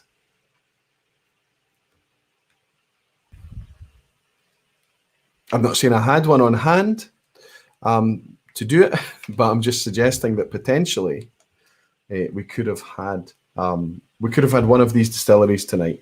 Which one could it be? Would you be guessing this one, Stefan? Yes, I would be guessing, but I would. And should I guess? I don't know. I guess B. Again, B. Like B. Banana. You think it's Bruichladdich? Yeah. Well, the reason that there's a banana skin in there is because I thought people would be drawn to the discussion over Bray Val versus Braes of Glenlivet. But of course, no official bottling came from there until much, much later. And Braes of Glenlivet is a very, very new modern distillery. Benrinnes there's a Flora and Fauna 15-year-old, from Benrinnes, but that was launched in 1991. Stefan's absolutely right, Bruichladdich it would be. And just as an example, here and back in the 1980s, we have a 15-year-old expression from Bruichladdich. I wonder what this would taste like today. I wonder if we would pick up any of that kind of sometimes slightly lactic thing that we can pick up in Bruichladdich. Be interesting. But if you want to pick this up, this is not as expensive as you might imagine, but it's still a few £100, I guess, £200-300 at auction, maybe a bit less, but it would be an interesting one. I didn't get any lactic, not from this one, but the similar one is a 10. And I tried some of them, and they were surprisingly boring. There wasn't nothing exciting about them. There was no peat. No peat. There was no lactic. Yeah. There was just, yeah. It wasn't. And I think a lot of these bottles will also suffer from that boring 40% as well for us enthusiasts who are used to a bit more vibrance and yeah. And Eric is saying, Darren, I thought Brooklady was the banana skin due to it close in 1983 Aquavitae. Sneaky. Aye, the Brazel Glenlivet Brave Al was the banana skin in there. 4. Which of these age statements were once official bottlings from Ardbeg, Deanston and Glengoyne? Sorry, age statements should be plural. So Ardbeg, Deanston and Glengoyne all had this age statement. Not necessarily at the same time, but was it A, they all had a 5-year-old back in the day? Or was it B, they all had a 17-year-old back in the day? Or C, they all had, interestingly, a 22-year-old? A, 5-year-old, B, 17-year-old, C, 22-year-old. All odd age statements, all interesting. Which one did they all have? You guys are very, very knowledgeable. I think we're all going to be doing very, very well. Jimmy Legacy saying, is it B again? Stefan, what do you think, B? You're nodding away. Yeah, it is B again. Absolutely. Ardbeg 17-year-old was available right up until maybe about 8 or 10 years ago. 10 years ago, maybe. Glengoyne 17-year-old, maybe a similar time scale. And Deanston 12-year-old up until the new, maybe 2005, that order. So yes, they were all 17-year-old. Here's a wee image of the Ardbeg 17, Deanston 17, and Glengoyne 17. The Deanston and Glengoyne, I have both of those. But like I say, the Deanston hasn't fared too well. It doesn't taste very nice at all. I've not tried Ardbeg 17, not to my memory. Should be enough of it around for me to be able to try some one day. The picture question is the inside of what looks to be some kind of VIP area or visitor centre, of course, but was still very much a distillery. It's brand new, just been revealed. So if you've been reading the Whisky News recently, this is what's been touted, this image. Is it A, the inside of Clynelish Visitor Centre, B, the inside of the Cardew Visitor Centre, or C, the inside of the Glenlivet Visitor Centre? I'm scanning the walls to see if there are any clues, see if I can focus on the whiskey bottles or any, but it looks kind of generic from this distance unless you've got better eyesight than me. Would you be guessing this one, Stefan? Yes, I would be guessing again.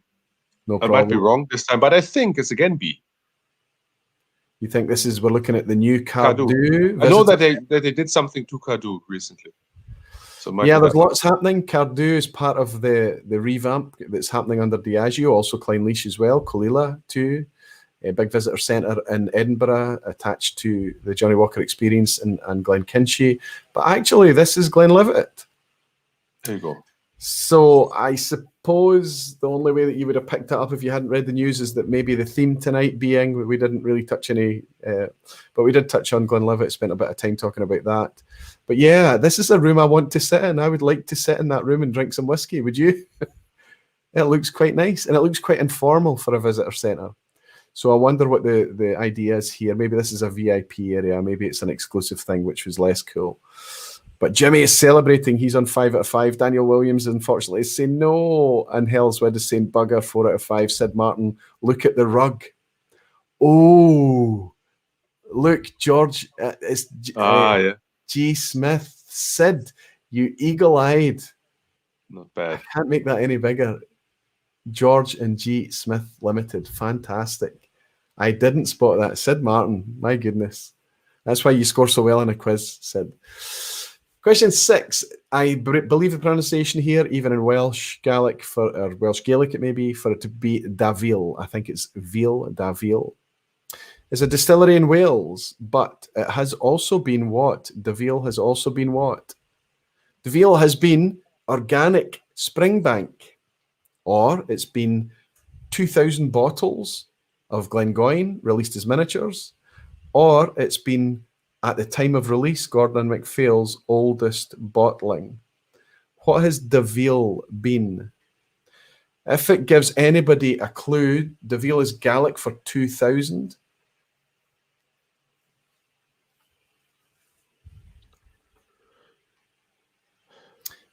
So I don't want to lead anyone there, but Davil is Gaelic for 2,000.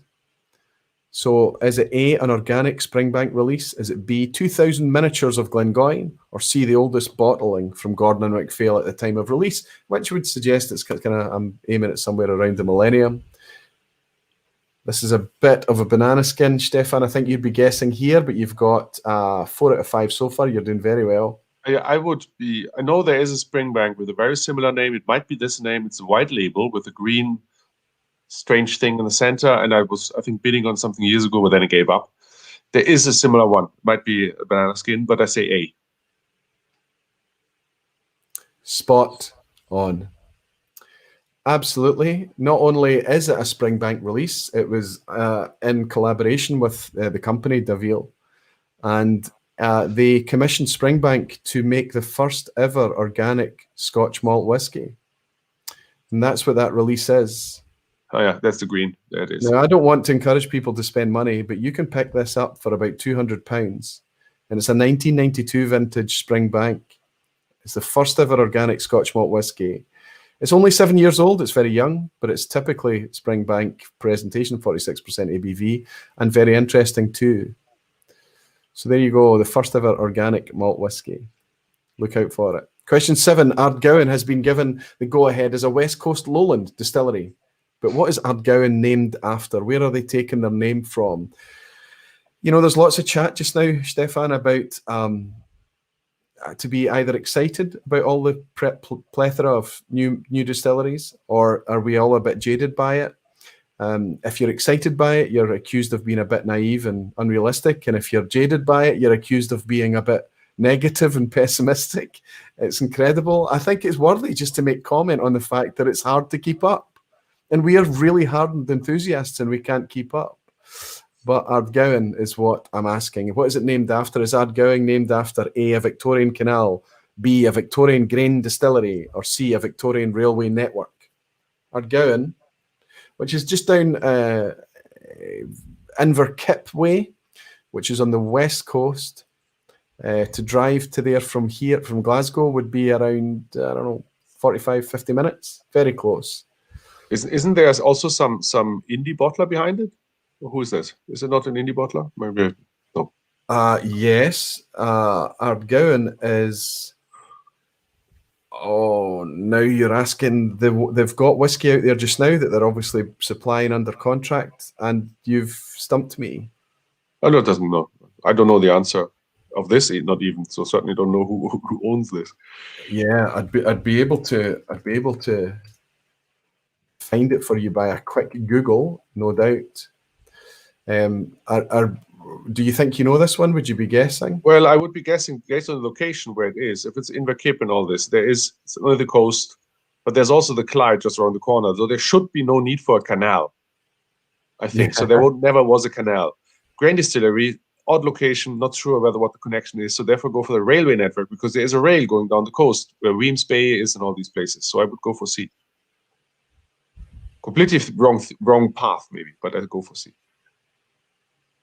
So this is the Austrian investor Roland Grain, and he's the owner and CEO. He's got lots of other concerns in whiskey, including investment in the East London Liquor Company, Cotswolds Distillery, Manly Spirits in Australia. So he's very active. So it's not an indie bottler, but you're absolutely right. It's somebody that's already out there. I'm sure they've released some whiskey. But yes, so you're going to guess, sorry, again? C.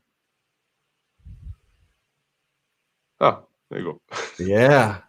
Interestingly, Ardgowan was a grain distillery.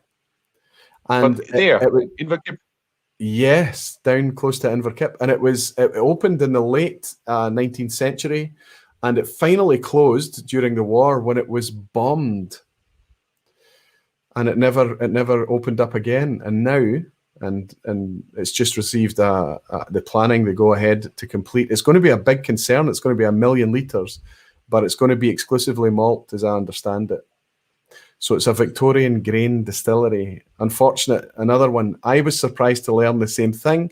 I probably would have guessed canal or railway network. I wouldn't have had the sense to fathom that because it's so near the Clyde estuary, it probably doesn't need a canal. So you got it down to a 50-50, Stefan.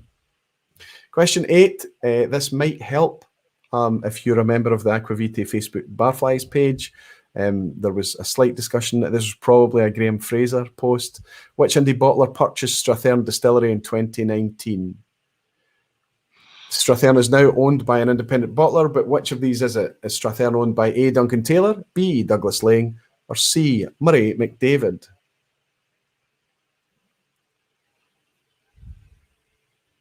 Guess if a building full of ethanol is bombed, quite a fire ensues. Absolutely, and famously, I think Imperial also was bombed back in the day as well. Imperial, famously one of the most unlucky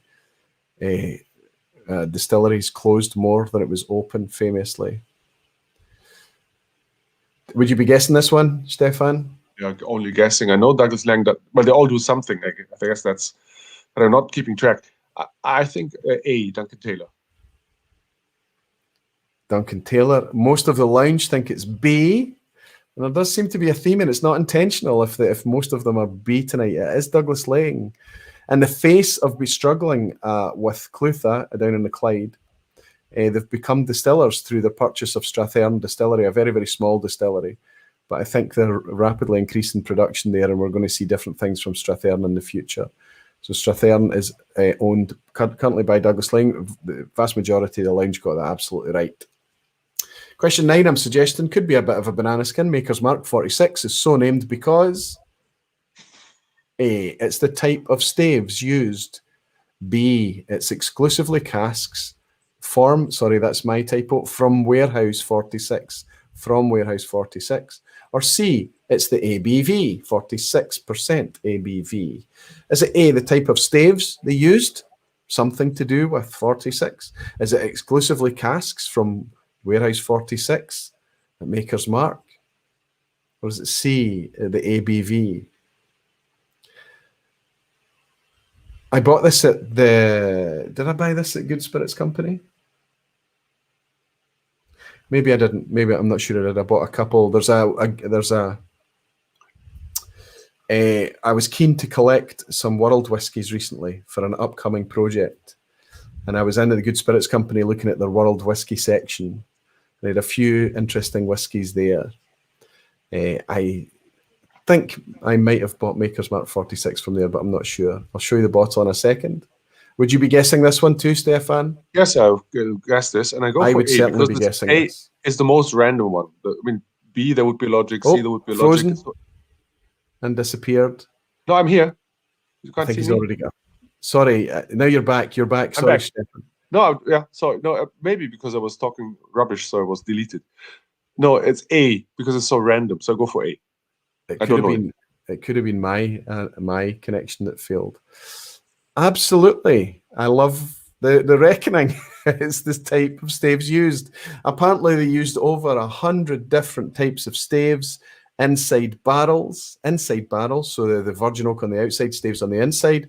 And they decided the one that they brought the most interesting impact was Profile 46, which was toasted French oak. Is my Wi-Fi? I think my Wi-Fi is starting to fail a wee bit. Can you see, or is it you're not seeing the quiz? No. But absolutely, if you answered question A. Andrew Pierce is saying, damn, I was wrong. 5 out of 9. 5 out of 9 for Peter Box. Still pass marks, guys. Stefan Novak on 7 out of 9. And Whiskey Radar on 7 out of 9, as well as in Molasses. Daniel Williams.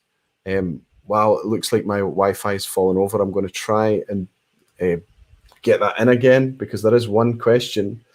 And we need to have it in for the... Something went wrong, it's saying. I can see that. Maybe it'll let me back in. I'm back in. We're good. We're going to have it back up.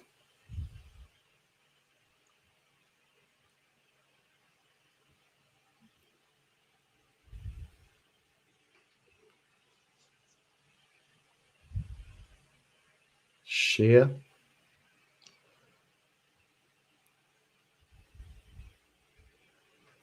Okay, we have it back.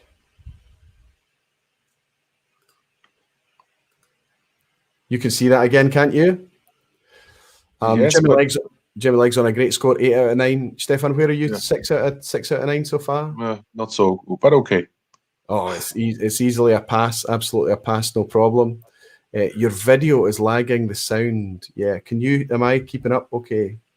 You are behind. I mean, it might be me, but you are behind.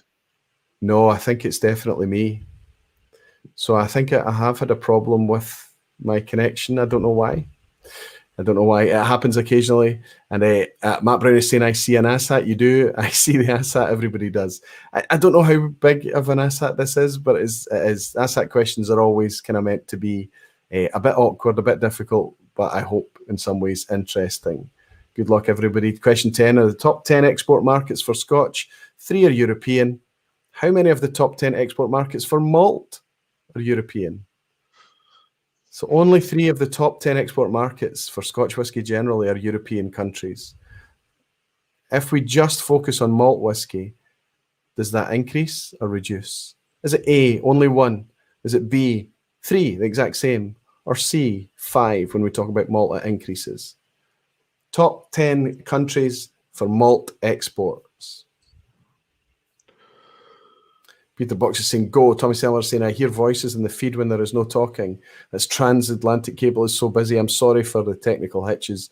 Something's happened at this side. Maybe my wife decided that I'm staying up too late again and has pulled the wire. I'm keeping you up late, Stefan. Are you working tomorrow? And yeah, I need to pick up a car, which is but after lunch. Okay, good. So you have time to relax. Fantastic. What would you guess, Stefan? I would guess more. I would even say, yeah, of course more, but might be wrong. Therefore, there's only one answer that is more, so I go for C. Absolutely. So Germany, France, and Spain are the top 3 European export markets for Scotch. It's happening again, the connection. But if you look at just malt, you bring in Italy and the Netherlands join the other 3. So it becomes 5. So there we go. I'm not sure anybody's managed a 10 out of 10 tonight. Let's see how they've done. Let's see if anybody's managed 6 out of 10 for Peter Box, Falsgraf on 7, Shea Francis on 7, Lucas on 9 out of 10. What a fantastic score. Jimmy Jass on 3 out of 5. Either you're completely lagging, Jimmy, or you're only halfway through. You only joined at the latter half. It's wonderful to welcome you in, my friend. I hope you're doing well. Danny Williams is on 8. Jimmy Legg on 9 out of 10. So close. Andrew Butler again on 10 out of 10. Andrew, probably the most knowledgeable, experienced guy that we have in this community. Be interesting to hear how long you've been enjoying whiskey. 8 out of 10 for Jerry Miller, 6 out of 10 for Matt Brown, 7 out of 10 for Snapper XP. Stefan, I think you ended up on about a 7 yourself, an excellent score. Donald Pass Whiskey, 7, not too bad. 8 out of 10 for it jumped Stefan Novak, 7 out of 10 for Whiskey Rover. Sid Martin on 9. Excellent, Sid, superb. Excellent. So we've got Andrew is the only one to manage a 10 out of 10 tonight. And Dom asks Bon is saying, can you please ask Stefan how is it possible to always look that great? Also, still after a lot of Campbelltown drams. I didn't have any Campbelltown drams today. Not even one. Not even one today. Roy didn't give me any. There's no now, the name Dom Ausch Bon suggests German. Do you know each other? No? Yeah. Just Dom. Okay. He comes to the various Springbank events that happen. Well, Springbank, Campbelltown Open Day, Malt Festival. Springbank Open Day Malt Festival, sorry. And he has been a guest in this place a few times. Fantastic. And I always wonder how he's looking so great after so many malts. But maybe the reason is, I know it's tongue in cheek, but maybe the reason is Campbelltown malts. There you go. Yep. Responsible sipping of good quality whiskey. Yeah. Look, just what I thought at my 70th birthday last week. 17th? 7-0. Okay. That could have been a joke in the opposite direction. 70 years young. Aye, of course you have. Yeah. If only, right? We don't want to be 70, but it'd be nice to feel and look like this at 70, right? Andrew Butler is saying, I've been enjoying whiskey since 1977, but I guess well. Andrew, you do indeed guess very, very well. That's what experience brings. Fantastic. Listen, everybody, I've had a very nice time hanging out tonight. Stefan, I could honestly just sit and hang out chatting to you about whiskey for a lot longer. And I know, but I've kept you far too long tonight. We're covering a lot of whiskies tonight. We compared 5 different drams, but that's 10 whiskies we ended up comparing. So quite a thing we got through, but just small amounts, absolutely. I'm going to take the wee lid off this very, very delicious early 70s Glenlivet because it is quite a treat. And I'm going to raise this wee glass to say thank you so much to Stefan. And like so many guests that I have on, in fact, all the guests I have on the show, they come on, they give up their own time to bring knowledge, to bring insight, to bring their opinions, to bring discussion and things to everybody. I'm very, very grateful. I hope you get a wee bit of fun out of it too, Stefan. I know that the community very much enjoy you coming on and sharing your whiskey with us. And perhaps your friend, your German friend there as well. What was his name? I don't know under what pseudonym he goes in your chat, but it's Dominic. Yeah. Dominic? Yeah, Dominic. I don't know what pseudonym he used here. Yeah. Domausch Bon, he's calling himself. Dominic. Absolutely. So thank you to everybody. Thank you so much. Cheers, Stefan. Thank you. Cheers. Thank you. I hope we'll have you on again, my friend. Listen, stay in the background a wee bit, won't you? And I'll raise a glass with you after the credits roll. Thank you so much, Stefan. Jimmy Legg, not Jimmy Jazz, just bought me a dram. He said, please thank Stefan for all his wisdom this evening. It was great. Thank you so much, Jimmy Legg. Stefan's still here, so he's heard that. And I agree with you. I love talking to the guy. Thanks, everyone. Great. vPub says, too slow. Wonderful to have you in, Rob. It's always amazing that you're here. Molasses as well saying, thank you, and Stefan for another great vPub. Thank you, Molasses. Lucas, thanks a lot. Stefan Novak, thanks a lot. Thank you so much. He's thanking the other Stefan as well. There's quite a few Stefans, actually. And interestingly, they're all German. Hellswood is saying, super vPub this evening. Cheers, Roy. I look forward to watching you from the lakes next week. Slantia. Oh, you're going to the lakes. You're traveling too. Fantastic, Helen. I hope you enjoy that. Whiskey Radar Roland is saying 70 proof. Question mark. Absolutely. And Chris Pollack is saying Aquavita, a great one again. Looking forward to next Thursday at Tomatin. Yes, everybody, there's only 2 vPubs left now until a break for summer. Next week is fantastic. I'm really excited about that. It's an amazing opportunity to be able to try and do a remote vPub from inside a distillery and see behind the scenes. That's what we're hoping we can do. Maybe give you a little bit of a vicarious tour of how they do things at Tomatin. And just kind of sit and talk about not just Tomatin, but of course, how they switch up and change things completely to make a completely different spirit in Kuboken. Kuboken is not just peated Tomatin, it's a completely different thing.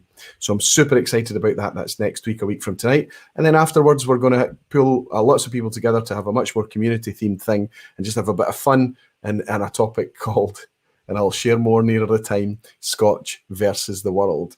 In the meantime, I'm going to raise this glass of really super tasty, tropical, amazing early 70s Glenlivet and say thank you all for hanging out with me for so late, right till the very, very end tonight. If you've picked this up in the replay, I'm very, very grateful. And I look forward to very much hanging out with you next week from the Scottish Highlands. In the meantime, you're all very dearly loved. Slanchiva. Thank you. Good night.